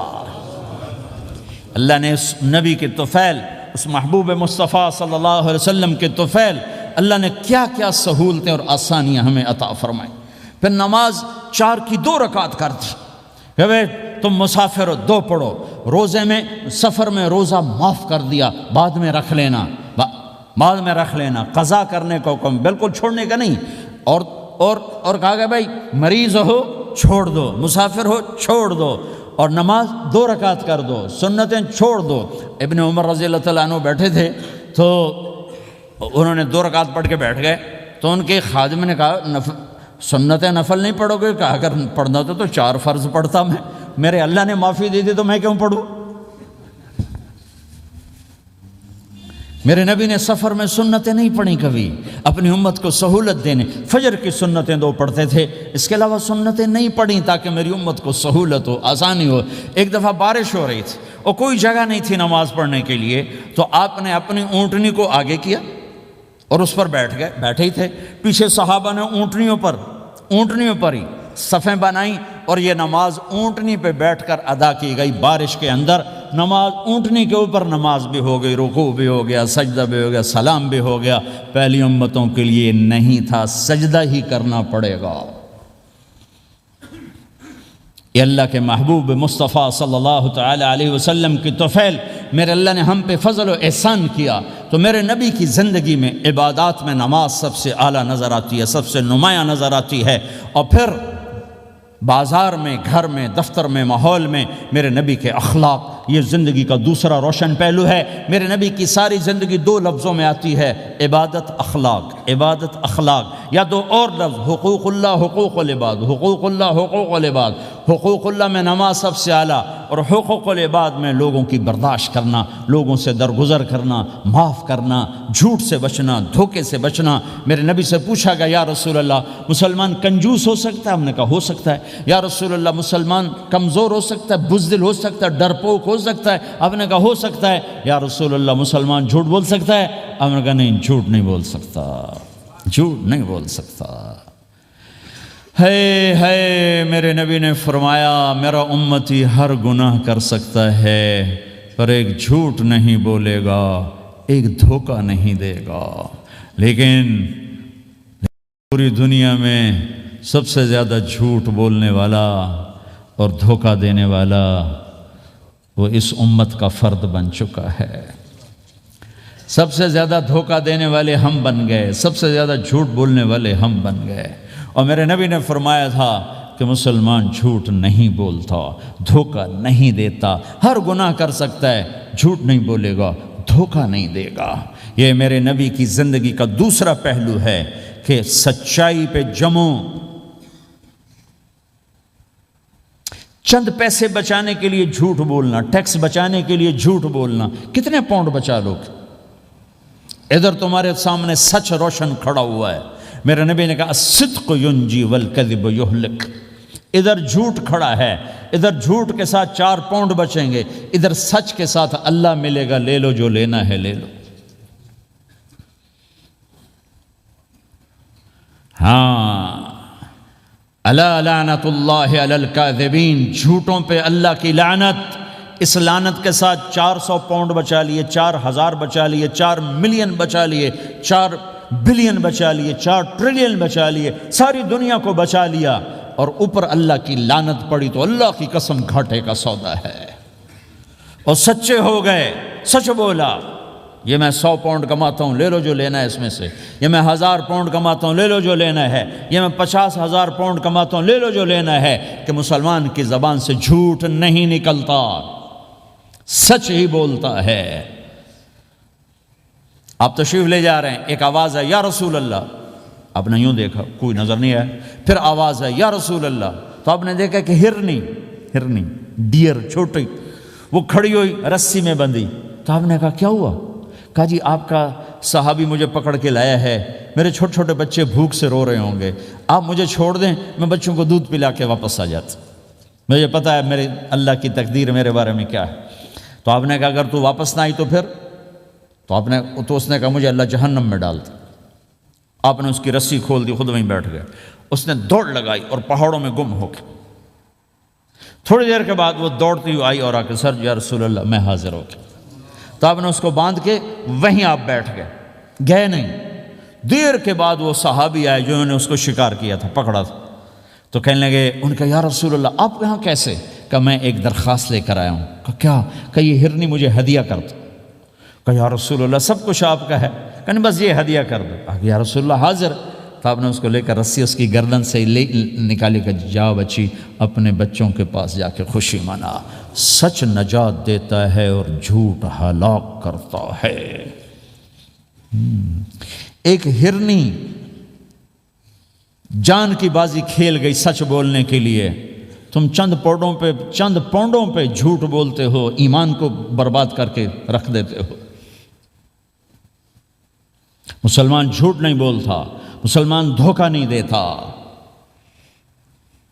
مسلمان کی زبان سے سخت بول نہیں نکلتا، کسی کو بے عزت نہیں کرتا، کسی کو کی بے اکرامی نہیں کرتا، کسی کا دل نہیں توڑتا، کسی کو ذلیل نہیں کرتا، خود سہتا ہے، اوروں کو خوشیاں دیتا ہے، خود دکھ سہتا ہے، اوروں کو راحت دیتا ہے، خود تکلیف سہتا ہے۔ یہ میرے نبی کے اخلاق ہیں، یہ میرے نبی کی زندگی ہے، اور یہ اسلام کا سب سے بڑا چیپٹر ہے اور سب سے مشکل چیپٹر ہے۔ جب میرے نبی نے لمبی نمازیں پڑھی تو اللہ نے روک دیا کہ میرے حبیب ما انزلنا علیک القرآن لتشقى، اتنی لمبی نماز نہ پڑھ کے تو تھک جائے۔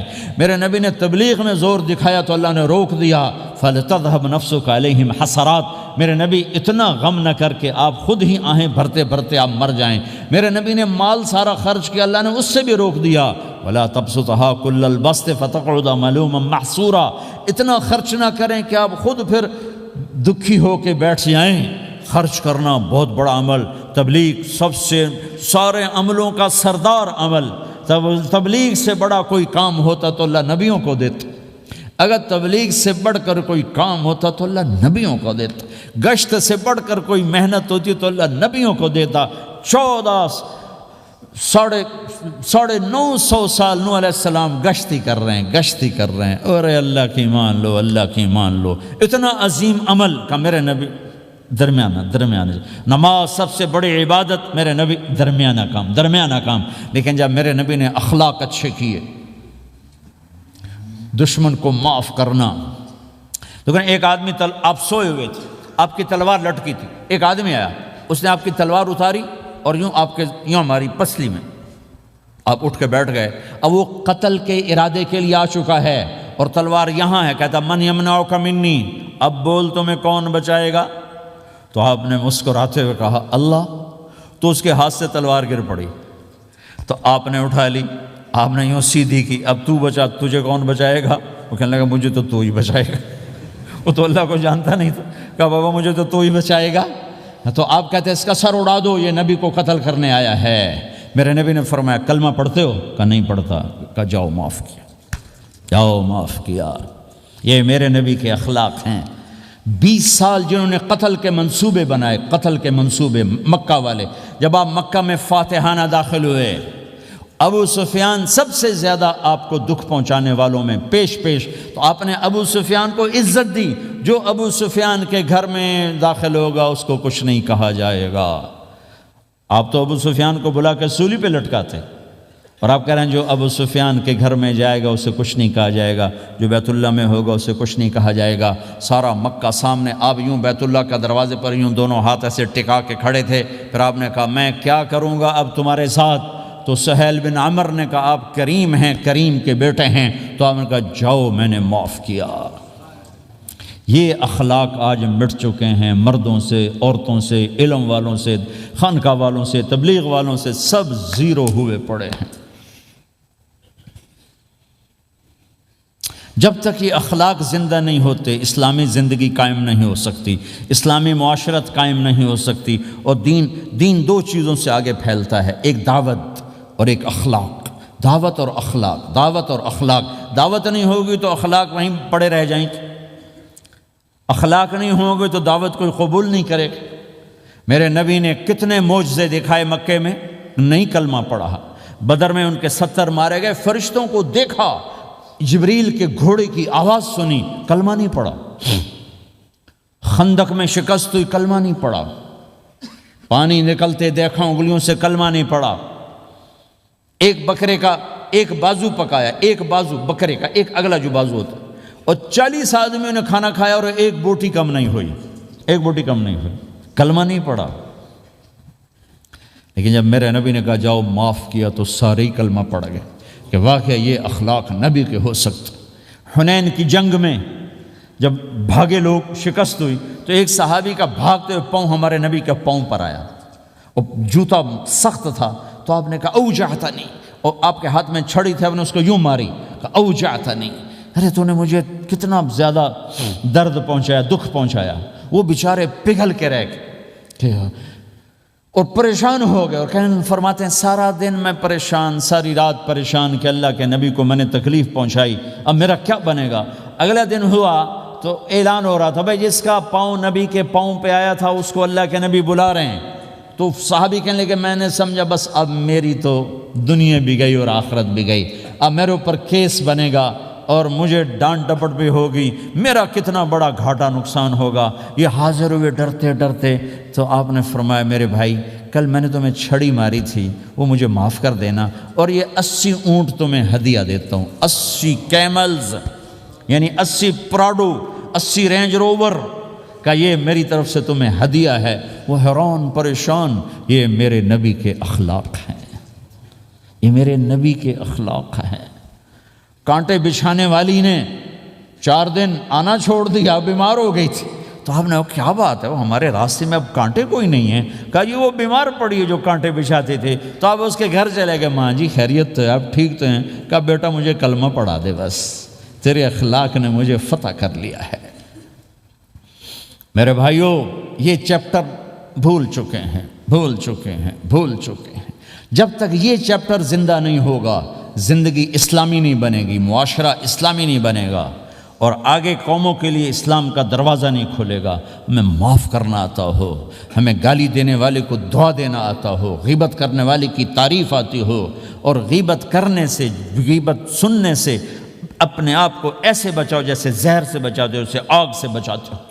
ایک دوسرے کو نفرت کا بول نہ بولو ورنہ ساری زندگی تباہ و برباد ہو جائے گی۔ میرے رب کی قسم، میرے نبی نے کہا ایک زبان کا بول انسان بولتا ہے اور جہنم کی گہرائیوں میں گر جاتا ہے، اور ایک زبان کا بول انسان بولتا ہے اور جنت کے درجات پر چڑھ جاتا ہے۔ یہ زبان بہت طاقتور چیز ہے، میں ہر بیان میں اس کو دہرا رہا ہوں کہ جتنا یہ عمل ختم ہو چکا ہے اتنا کوئی عمل بھی نہیں ختم ہوا ہے۔ میرے نبی نے فرمایا معاذ تمہیں سارے دین کا خلاصہ بتاؤں؟ معاذ الا انبئک بملاک ھذا کلہ، میں تمہیں پورے دین کا خلاصہ بتاؤں؟ کون معاذ؟ کون معاذ جس کے ہاتھ میں علماء کا جھنڈا ہوگا؟ کون معاذ؟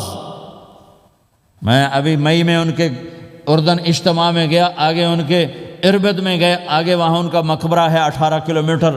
میں گیا کمرے میں داخل ہوا تو سارا کمرہ خوشبو سے مہک رہا تھا، اور مجھے ایک شخص نے بتایا یہ خوشبو 24 گھنٹے یہاں آتی رہتی ہے۔ جن کو 18 ہجری میں انتقال ہوا، 1417 سال ہو گئے مرے ہوئے، اور قبر سے خوشبو آ رہی، خوشبو آ رہی، خوشبو آ رہی۔ اس آدمی کو سمجھایا کیسے اور بتایا کیا؟ معاذ تمہیں سارے دین کا خلاصہ بتاؤں؟ کہا جی بتائیں۔ تو آپ نے یوں کیا، اپنی زبان نکالی اور اس کو پکڑا انگلی سے، پھر کہا کف ھذا، معاذ اس زبان پہ قابو پا جا، یہ پورا دین ہے۔ یہ زبان آج کھل گئی ہے، کھل گئی ہے۔ حضرت لقمان علیہ السلام کا فرمان ہے بیٹا میں چپ رہنے پہ کبھی نہیں پچھتایا، میں ہمیشہ اپنے بول پہ پچھتایا ہوں۔ معاذ نے کہا یا رسول اللہ زبان کے بول پہ پکڑ ہوگی؟ کہ تیرا بھلا ہو جائے معاذ، سب سے زیادہ جہنم میں دھکا دینے والی زبان ہوگی۔ اور ایک صحابی ہیں ابو دجانہ۔ کون ابو دجانہ؟ السابقون الاولون من المہاجرین والانصار، اس میں پہلی صف کے صحابہ۔ کون ابو دجانہ؟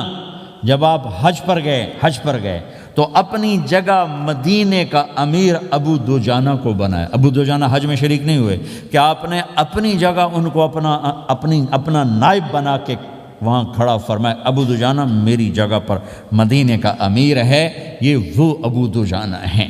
کون ابو دجانہ؟ جو جنگ بدر سے لے کر آخری حج تک ہر سفر میں شریک ہیں، ہر سفر میں شریک ہیں۔ ان کی ایک بات میں بتانا چاہتا ہوں، پہلے تھوڑی سی ان کی ہسٹری بتانا چاہتا ہوں۔ کون ابو دجانہ؟ احد کی جنگ میں آپ نے تلوار اٹھائی، کہ اس تلوار کو کون لے گا؟ کئی صحابہ کھڑے ہو گئے۔ آپ نے کہا اس تلوار کا حق کون ادا کرے گا؟ سارے بیٹھ گئے، 3 آدمی کھڑے رہے، ایک زبیر بن عوام، ایک عمر بن خطاب، ایک ابو دجانہ۔ ان کا نام ہے سماک بن خرشنہ، سماک بن خرشنہ ان کا نام ابو دجانہ سے مشہور ہے۔ تو آپ نے تلوار نہ عمر کو دی، نہ زبیر کو دی، ابو دجانہ کو دی تھی۔ تو عمر رضی اللہ عنہ نے تو محسوس نہیں کیا، حضرت زبیر نے محسوس کیا کہ اس کو کیوں دی، مجھے کیوں نہیں دی؟ میں مہاجرین میں سے ہوں، میں پھوپھی کا بیٹا ہوں، میں اس سے دلیری میں کم نہیں ہوں۔ بلکہ حضرت زبیر کی دلیری کی تو دھاک تھی، جدھر سلوار چلتی تھی کاٹتی چلی جاتی تھی، کہنے کہ میں دیکھوں گا یہ کیا کرتا ہے۔ تو ابو دجانہ کے پیچھے پیچھے زبیر ہو لیے۔ تو ابو دجانہ نے جو حملہ کیا تو 3000 کا لشکر تھا، اس کو چیر کے پار نکل گیا، پورے لشکر کو کاٹ کے پار نکل گیا۔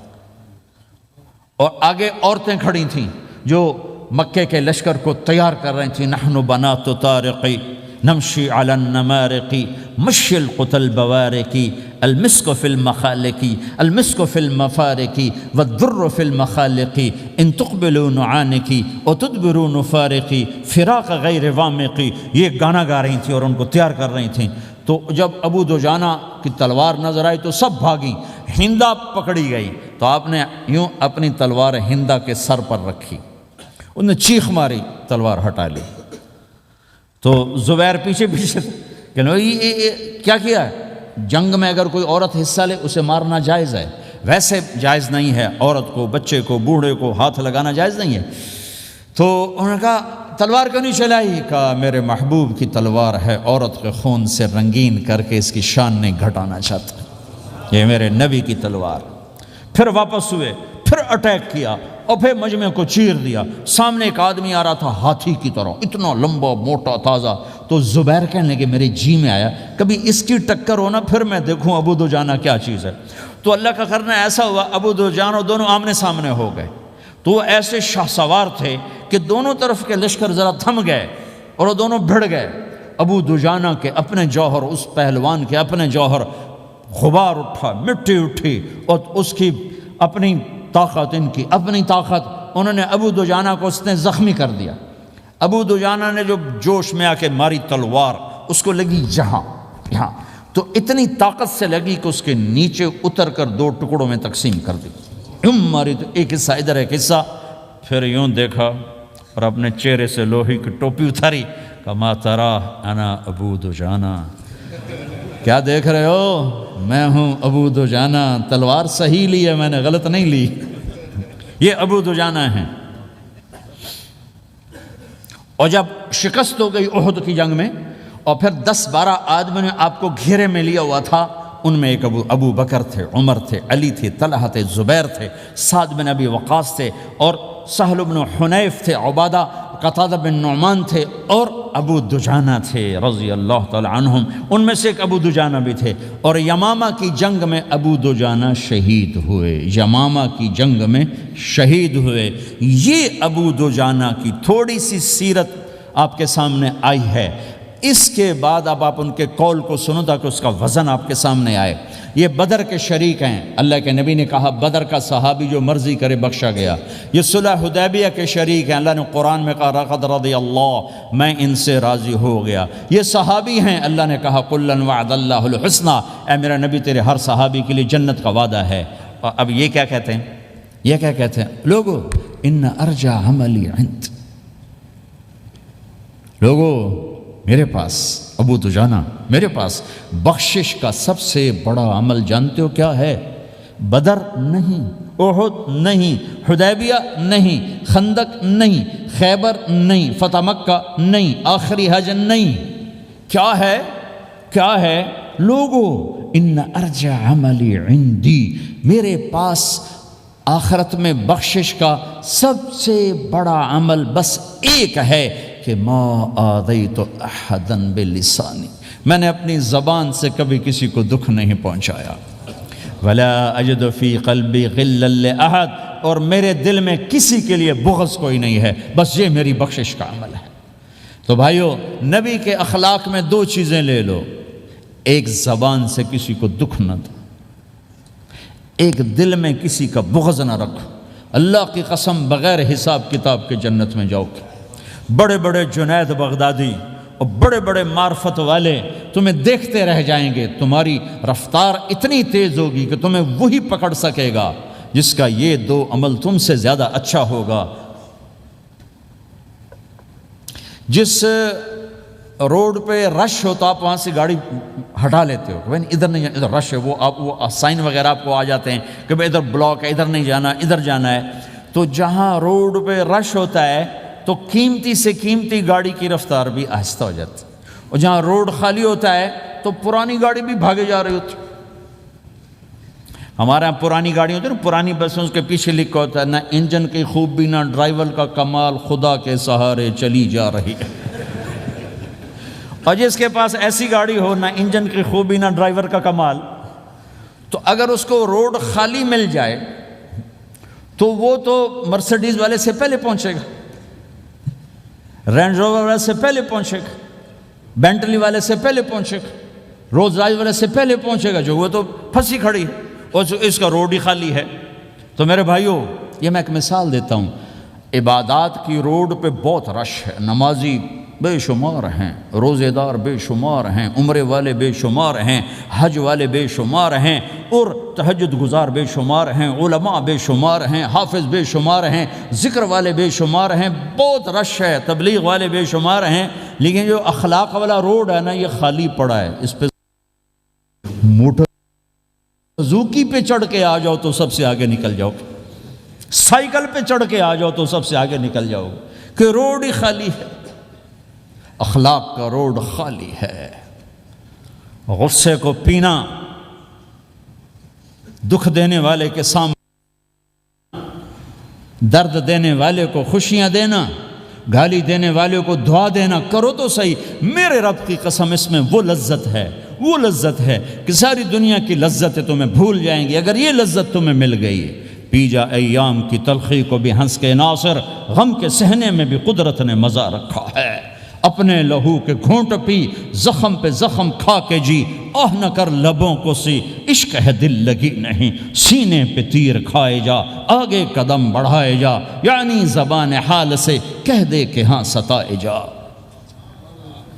آج اخلاق کوئی نہیں ہے، میں تو روتا پھرتا ہوں۔ تبلیغ میں نکلو نکلو نکلو، خانقاہوں میں ذکر ذکر ذکر، اور مدرسوں میں فقہ فقہ فقہ۔ کوئی تو اس سبق کو بھی، یا اور بھی دکھ ہیں زمانے میں محبت کے سوا، راحتیں اور بھی ہیں وصل کی راحت کے سوا۔ جس دن امت کے اخلاق زندہ ہوئے، آپ اسلام کی بہار دیکھو گے۔ اگر اپنے گھر میں خوشیاں لانا چاہتے ہو تو اللہ کی قسم بڑے گھر سے نہیں آئے گی، کوئی 5 لاکھ پاؤنڈ کی گاڑی سے خوشی نہیں آئے گی، کوئی بہت بڑا عالی شان بنگلہ بنانے سے خوشی نہیں آئے گی، تمہارے اخلاق سے گھر میں خوشی آئے گی۔ اگر بیوی کا سلوک تمہارے ساتھ اچھا ہے، تمہارا سلوک بیوی کے ساتھ اچھا ہے، اس گھر میں خوشی ہے۔ بیوی کا بول بدتمیز ہو تو خامند کی زندگی برباد، خامند کا بول بدتمیز ہو تو بیوی کی زندگی برباد، اولاد بد اخلاق ہو تو ماں باپ کی زندگی برباد، ماں باپ میں سختی ہو تو اولاد کی زندگی برباد، بھائی بھائی میں بول میں سختی ہو تو بھائی کی زندگی برباد، بہن بھائیوں میں سختی ہو تو بہن بھائی کی زندگی برباد، نیبر کے ساتھ سختی ہو تو نیبر کی زندگی برباد۔ میرے نبی نے فرمایا، ما آمن بی من بات شبعان و جارہ جائع، وہ میرے اوپر ایمان لایا ہی نہیں جو خود پیٹ بھر کے کھائے اور پڑوسی بھوکا ہو۔ واللہ لا یؤمن، واللہ لا یؤمن، واللہ لا یؤمن، 3 دفعہ اللہ کی قسم ایمان والا نہیں، اللہ کی قسم ایمان والا نہیں، اللہ کی قسم ایمان والا نہیں۔ کون یا رسول اللہ؟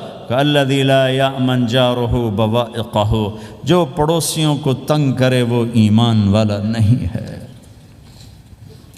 میرے بھائیو، یہ چیپٹر مٹ چکا ہے، کہیں نہیں دیکھنے کو ملتا ہے۔ ایسا نہیں کہ دنیا خالی ہو گئی ہے، لیکن 1 کروڑ میں 1 ملا تو کیا ملا، 1 کروڑ میں بھی 1 نہیں ملتا۔ میں بڑے لمبے سفر کر کے اس نتیجے پر پہنچا ہوں کہ 1 کروڑ مسلمان اکٹھے کروں اس میں لاکھوں تہجد گزار ہوں گے، لاکھوں 5 وقت کے نمازی ہوں گے، اس میں لاکھوں عمرے حج کرنے والے ہوں گے، اس میں لاکھوں علماء حفاظ ہوں گے، لیکن شاید اخلاق والا ایک بھی نہ، ایک بھی نہ۔ اپنی زندگی کو اگر سکھ دینا ہے، چیزوں کے پیچھے نہ دوڑو، اخلاق بناؤ۔ مقدر کی چیزیں ملیں گی، کمائیوں میں حلال لاؤ، حرام سے بچو، سچ پہ آؤ، جھوٹ سے بچو، دھوکہ نہ دو کسی کو، ورنہ زندگی ویران ہو جائے گی۔ ٹیکس بچانے کے لیے جھوٹ نہ بولو، ورنہ دل کالا ہو جائے گا۔ جھوٹ پیسے کی خاطر، لعنت ہے اس دولت پر، لعنت ہے اس ملک پر۔ ہے کیا مثالیں اس امت نے قائم کی ہیں۔ اچھوں سے برے، بروں سے اچھے ہمیشہ پیدا ہوتے چلے آئے۔ یزید فاسق، فاجر، ظالم، 3 بر اعظم کی حکومت چھوڑ کے مر رہا ہے، 34 سال کی عمر، اور بعض آتا ہے 38 سال کی عمر، 40 سال کو نہیں پہنچا، 40 سال سے پہلے مر گیا۔ اس کا بیٹا معاویہ بن یزید رضی اللہ تعالیٰ عنہ، 3 بر اعظم کی حکومت، 3 بر اعظم کی حکومت، 40 دن حکومت کی، 40 دن، پھر اپنے سارے خاندان کو اکٹھا کیا اور کہا دیکھو لوگو، جس حکومت کے نیچے حسین کا خون گرا ہو، میں اس حکومت پہ لعنت بھیجتا ہوں۔ یہ ہے تمہاری حکومت، جس کو مرضی دے دو، مجھے نہیں چاہیے۔ 3 بر اعظم کی حکومت چھوڑ دی، صرف 22 سال کی عمر میں، 22 سال کی بھرپور جوانی کی عمر میں حکومت کو لات مار دی۔ میں چند پاؤنڈ کے لیے سچ کو لات مار دوں، میں چند پاؤنڈ کے لیے انسانوں کو دھوکہ دوں؟ تو بھائیو سچ کے عادی بنو۔ بڑا عالی خلق ہے سچ بولنا، بڑے عالی اخلاق ہیں لوگوں کو نفع پہنچانا، لوگوں کے سامنے میٹھا بنو، کڑواہٹ اندر رکھو، مٹھاس تقسیم کرو، پوری دنیا میں دین زندہ ہوگا۔ اس نقل و حرکت، یہ دعوت کی نقل و حرکت، میں بولٹن میں آج سے 31 سال پہلے بھی آیا تھا، 20 آدمی نہیں اکٹھے کر سکے تھے ہم، سارے دن کے گشتوں کے بعد۔ ایک گرجا مسجد تھا اس وقت، تو ہم کو 50 آدمی اکٹھے نہیں کر سکے تھے۔ آئیے ہزاروں کا مجمع ہے، اس کے پیچھے پتہ نہیں کتنی محنتیں ہوئی ہیں، تب جا کر یہ رنگ بنا ہے، اس ایک شکل بنی ہے، اس میں رنگ بھرنے کی ضرورت ہے، اور وہ ہے میرے نبی کے اخلاق، میرے نبی کی مبارک زندگی، جس میں درگزر، جس میں معاف کرنا، جس میں میٹھا بول، جس میں چھوٹا بن جانا اور دوسرے کو بڑا بنانا، جس میں سچ بولنا، جس میں دھوکے سے بچنا، یہ مسلمان کی شان ہے۔ تو ہمارے تو نوجوان یہاں کی لڑکیوں کو دھوکہ دیتے ہیں، پیپر بنانے کے لیے یہاں کی لڑکیوں سے شادی کرتے ہیں، ان کی زندگیاں برباد کر دیتے ہیں، اپنا ایمان خراب کرتے ہیں، ان کی زندگی خراب کرتے ہیں۔ مسلمان ہی دھوکے باز بن جائے تو لوگوں کو راہبری راہبر کون بنے گا؟ تو میرے بھائیو، اللہ اس کے رسول کو ڈھونڈنے کے لیے یہ تبلیغ کی محنت ہے، در در پھرو، اور یہ 2 باتیں بن جائیں، ایک ہماری عبادات ٹھیک ہو جائے، ایک ہمارے اخلاق ٹھیک ہو جائے۔ اس کو لے کر جب ہم پھریں گے تو اللہ کے فضل سے ایک لہر چلے گی جو دنیا کے ہر آخری کونے تک پہنچے گی، ہر گھر کو اللہ تعالیٰ توحید کے نور سے روشن کر دے گا۔ اس کے لیے ہم وقت مانگتے ہیں کہ یہ ایک زندگی ہے جو میرے 1.25 گھنٹے کی تقریر سے، 1.5 گھنٹے کی تقریر سے قابو میں نہیں آئے گی۔ اس کو سیکھنے کے لیے وقت مانگتے ہیں۔ نکلو میرے بھائیو، اور آج تک جو اللہ پاک کے ساتھ، اللہ کے رسول کے ساتھ کوئی جنگ کی، اس سے صلح کر لو، کسی سے لڑے ہوئے ہو فوراً صلح کر لو، اس کو بھی منا لو، اس سے بھی مان جاؤ، کسی سے روٹھے نہ رہو، کسی سے قطع تعلق نہ کرو، سب سے سلام کرو، دل کو صاف رکھو۔ ابو دجانہ جیسی ہستی فرماتے ہیں کہ میری بخشش کا عمل یہ ہے کہ زبان سے دکھ نہیں دیا، دل میں بغض کوئی نہیں، اور وہ کہتے ہیں یہ میرا سب سے بڑا عمل ہے۔ یہ اپنے نبی کے اخلاق میں 2 باتیں لے لیں، اس زبان سے کسی کو دکھ نہ پہنچے، دل میں کتنے ہی لوگ ستائیں، بغض نہ رکھو، صاف کرو، دھو دو، اور فرائض میں نماز چھوٹے نہیں، اور پھر اس کو لے کر یہ امت پھرے، چونکہ اس امت کا کام بیٹھنا نہیں ہے، اس امت کا اجتماعی جرم ہے کہ انہوں نے اللہ کے دین کے لیے پھرنا چھوڑ دیا، اس امت کی اجتماعی خطا ہے کہ انہوں نے اللہ کے پیغام کو آگے پہنچانا اس کو اپنا کام نہ سمجھا، اس کے لیے پھرنا چھوڑ دیا تو اپنے بھی ہاتھوں سے نکل گئے، پرائے تو پہلے ہی پرائے تھے۔ تو میرے بھائیو اس کے لیے نیت کرو، ارادے کرو۔ جو بھائی یہ تیار ہوں یہ دسمبر کے آخر تک تو وہ کھڑے ہو کر ذرا اپنے ناموں کا اظہار فرما دیں، اور یہ جو چھٹیاں آ رہی یہ ساری چھٹیاں لگانے کے لیے جو نوجوان تیار ہوں وہ بھی کھڑے ہو کے اپنی شکلیں زیارت کروا دیں، اللہ بھی راضی ہو جائے، اللہ کا نبی بھی راضی ہو جائے۔ جلدی سے کھڑے ہو کر بتا دیں، فرمائیں جی۔ فرمائے پہ ہمت کر کے فرمائے پہ ماشاءاللہ اپنے نام لکھوائے ماشاءاللہ۔ بولو بھائی، یہ چھٹیاں تو ماشاءاللہ ہوتی ہیں، اس میں نوجوانوں کو نکلنا چاہیے۔ اکثر نوجوان بیٹھے ہیں، اٹھو بھائی۔ جی بھائی ہمت فرمائے پہ ماشاءاللہ۔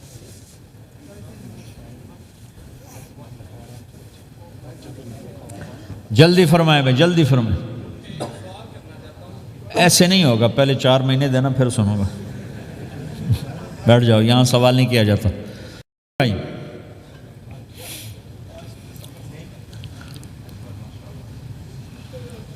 جلدی سے بتائیں بھائی، جلدی سے بتائیں بھائی۔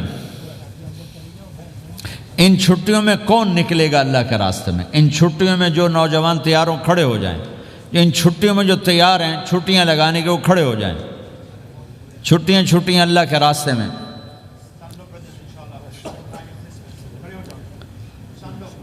ہاں بھائی فرمائیں جی، فرمائیں جی بھائی۔ اور آپ کے لیے آسان کر دیتا ہوں، آج کیا تاریخ ہے بھائی؟ 22 نومبر۔ اگلے سال 22 نومبر تک اللہ زندگی رکھے، جو بھائی چلے 4 مہینے کے لیے تیار ہوں وہ کھڑے ہو جائیں۔ 1 سال کے اندر، 1 سال کے اندر انشاءاللہ ہم جائیں گے، وہ بھائی کھڑے ہو جائیں۔ 1 سال کے اندر انشاءاللہ ہم نے جانا ہے، ترتیب بنانی ہے، وہ کھڑے ہو جائیں۔ زندگی میں جو کہیں گے ہم نکلیں گے وہ بھی کھڑے ہو جائیں۔ چلو سارے بیریئر ہٹا دیتا ہوں، لو بھائی سب کی تشکیل ہو، بیٹھ جاؤ بھائی ماشاءاللہ، بیٹھ جاؤ بھائی، بیٹھ جاؤ بھائی، بیٹھ جاؤ بھائی۔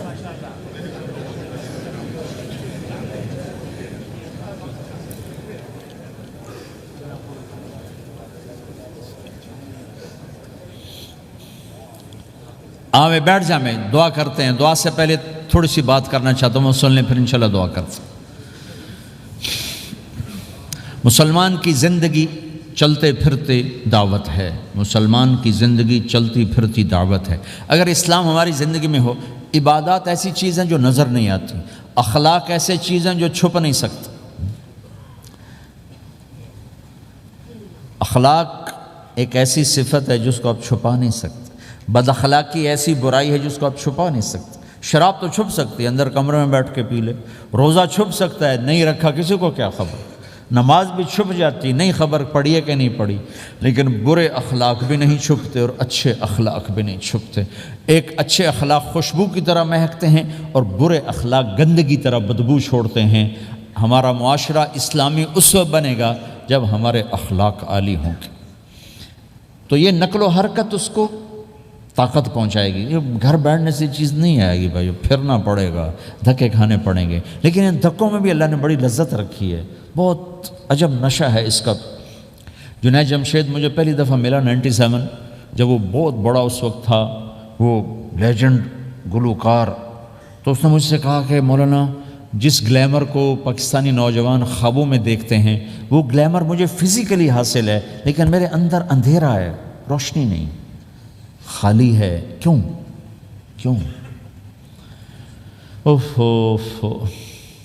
میں نے کہا تمہارے سیدھے گھٹنے میں درد ہو، تم الٹے گھٹنے میں دوا لگاؤ تو فائدہ ہوگا، کہنے گا نہیں۔ میں نے کہا اندھیرا تمہاری روح میں ہے اور تم روشن کر رہے ہو جسم کو، کبھی میوزک سے، کبھی کسی چیز سے، کبھی کسی چیز سے۔ تو عورت، شراب، میوزک، ان کا روح میں کوئی واسطہ ہی نہیں، یہ روح تک جاتی نہیں، ان کی پینیٹریشن جسم تک ہے اور جسم کو کنٹرول روح کرتی ہے۔ جب روح میں بھوک اٹھتی ہے تو وہ پریشانی میں کی شکل میں ظاہر ہوتی ہے۔ تم اللہ سے تعلق بنا لو، یہ سب کچھ ٹھیک ہو جائے گا۔ پھر جو اس نے 3 چیلے شروع کیے تو اس کا مجھے فون آیا۔ ہمارا ایک شہر ہے چھوٹا سا، زلزلے میں ختم ہو گیا تھا، بالا کوٹ۔ تو تو اس کا مجھے وہاں سے فون آیا کہ مولانا میں ایک پرانی مسجد میں ایک پھٹی ہوئی چٹائی پر لیٹا ہوا ہوں، اور جس سکون کو میں 5 سٹارز ہوٹل میں دیکھتا تھا، ڈھونڈتا تھا، وہ آج مجھے یہاں مل چکا ہے، اور مجھے یوں لگتا میں ہوا میں اڑ جاؤں گا، میں ہوا میں اڑ جاؤں گا۔ کیا ہوا کہ اللہ سے تعلق بنا اور روح میں سکون آ گیا، ٹھنڈک آ گئی۔ تو ایک گناہوں سے بچنا اور ایک فرائض کو پورا کرنا، ایک اپنے اخلاق کو ٹھیک کرنا، یہ چند ایک کام ہیں جو کر لے گا اللہ اسے آباد کر دے گا۔ جہاں ہو نماز نہ چھوٹے، رمضان آ جائے روزے نہ چھوٹیں، زکوٰۃ فرض ہو جائے خوشی سے ادا کریں، اپنی کمائیوں کو حلال پہ لائیں، غلط کاغذات سے، غلط پیپر سے، غلط ہیرا پھیری سے پیسہ نہ بنائیں، یہ پیسہ تباہی کے سوا کچھ نہیں لاتا۔ اپنی حلال کمائی کرو، کہ میرے نبی کا فرمان ہے جو صبح سے شام تک حلال کمانے میں تھکتا ہے اس دن کے سارے گناہ معاف ہو جاتے۔ سعد بن معاذ بیٹھے تھے، ان کے ہاتھوں پر اللہ کے نبی کی نظر پڑی تو ہاتھ بڑے سخت تھے، تو آپ نے کہا سعد تیرے ہاتھ اتنے سخت کیوں ہیں؟ کہا جی میں اپنے باغ میں خود کام کرتا ہوں، اس سے یہ سخت ہو گئے۔ تو آپ نے سعد کا ہاتھ پکڑا اور ایسے چوما اور کہا اپنے بچوں کو حلال کھلانے میں بچوں کو حلال کھلانے میں جو ہاتھ ایسا ہو جائے گا اس پہ جہنم کی آگ حرام ہو جائے گی۔ کہ بھائیو حلال، جھوٹ نہ داخل کرو، چاہے کتنے بڑے مفتی فتویٰ دیں کہ ٹیکس بچانے کے لیے جھوٹ بولنا جائز ہے، میں کہتا ہوں نہیں، سچ۔ 2 سودے ہیں، ایک طرف چند 100 پاؤنڈ ہیں، ایک طرف سچ ہے، جس کو لینا ہے لے لو۔ سچ کو لوگے تو اللہ کے قدموں میں چلے جاؤ گے، اللہ کے حبیب کی چھاؤں میں چلے جاؤ گے، اللہ کی چھاؤں میں چلے جاؤ گے۔ جھوٹ، ہاں صرف جھوٹ بولنا جائز ہے، 2 بھائی لڑ پڑے ان میں صلح کرانے کے لیے جھوٹ بولنا جائز ہے۔ میاں بیوی لڑ پڑیں تو بیوی کو منانے کے لیے خامند جھوٹ بول سکتا ہے، خامند کو منانے کے لیے بیوی جھوٹ بول سکتی ہے۔ اس کے علاوہ جھوٹ نہیں ہے، سچ کے ساتھی بنو۔ اللہ کی قسم وہاں سے رزق آئے گا جہاں سے وہم و گمان بھی نہیں۔ پھر آپ اس حکومت کو دھوکہ دیتے ہو جو آپ کی ہمدرد۔ ہماری حکومتیں تو خود بھی چور ہیں تو ان کو چور پڑے ہوئے، چوروں کو چور پڑے ہوئے ہیں۔ تمہاری حکومتیں تو چور نہیں ہیں، تو تم پہ خرچ کرتے ہیں۔ ان سے بینیفٹ لینا ہو تو پیچھے ہو، ان کو ٹیکس دینا ہو تو کدھر لکھا ہے شریعت میں ٹیکس دینا جائز ہے؟ کیا لکھا ہوا ہے؟ آگے مفتی بھی بیٹھے ہوئے فتوے دینے کے لیے۔ جب ان سے نفع اٹھاتے ہو تو ان کو نفع پہنچاؤ، ان سے سہولتیں لیتے ہو ان کو سہولت پہنچاؤ۔ یہ تمہارے خرچ کرنے میں دیانتدار ہیں، ان کے ساتھ بددیانتی نہ کرو۔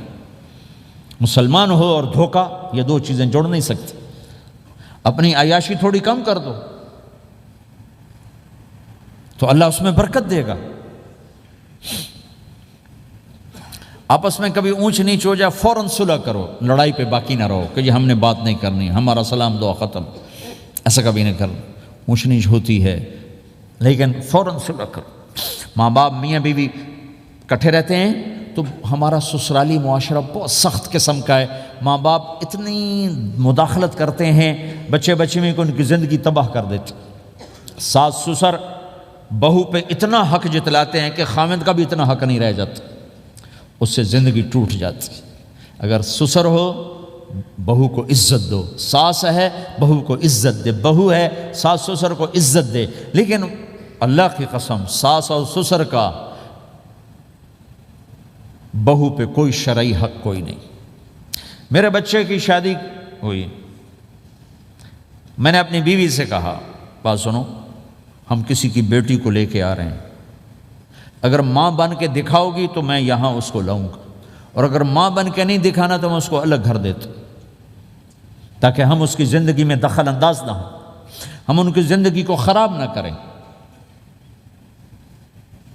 اگر کسی کے پاس الگ گھر دینے کی وسعت نہیں ہے تو وہ خود تو الگ ہو سکتا ہے کہ نہیں ہو سکتا؟ ایک ہی گھر میں رہتے ہیں، الگ گھر کی وسعت نہیں، تو دونوں باہر نکل جاؤ، بچوں کی زندگی سے باہر نکل جاؤ، اپنا ان پر حاوی نہ کرو، ورنہ آپ خود بھی برباد ہو جاؤ گے، ان کو بھی برباد کر دو۔ کتنی طلاقوں کے پیچھے ساس اور سسر ہیں، کتنی طلاقوں کے پیچھے میاں بیوی کی آپس کی بدتمیزی ہے کہ اس ماحول میں برداشت کرنے کا رواج ہی ختم ہو گیا۔ برداشت نہیں کرنا، بڑا نقصان سہنا ہے، چھوٹا نہیں سہنا۔ ڈائمنڈ کیسے بنتا ہے؟ ڈائمنڈ کاربن ہے، وہ ڈائمنڈ کیسے بنتا ہے؟ وہ پریشر کو برداشت کرتا، اللہ چمکا کے اسے ڈائمنڈ بنوا دیتا۔ تو نوجوانوں کے ذمے ہے کہ اپنی بیوی کو پروٹیکشن دیں ماں باپ سے۔ ماں باپ زیادتی کریں، سامنے آ جائیں، ہاتھ جوڑیں، پاؤں پکڑیں، بدتمیز نہ ہوں کہ ابا جی میں آپ کا حکم، اب مجھے اس کا کیا کرنا ہے، اماں جی اب مجھے فرمائیں میں کیا کرنا ہے، میرے ذمے ہے، اس کے ذمے نہیں ہے۔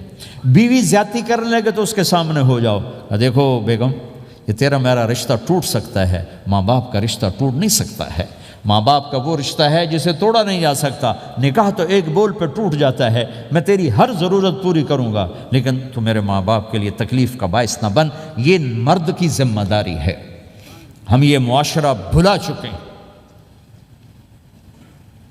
ہمارے پڑوسی ذمہ دار تھے، ان کے بچے کے نکاح میں گیا تو وہ مجھ سے کہنے لگے مولانا میری بیگم نے مجھ سے کہا کہ دیکھو ہم زندگی گزار چکے ہیں، اب یہ بچے زندگی شروع کرنے لگے ہیں، تو پہلے میرے بیٹے کے لیے الگ گھر بنا اور اس کی بیوی کی ڈولی کو وہاں لے کے آ، میرے گھر میں نہ لانا، کہ ایسا نہ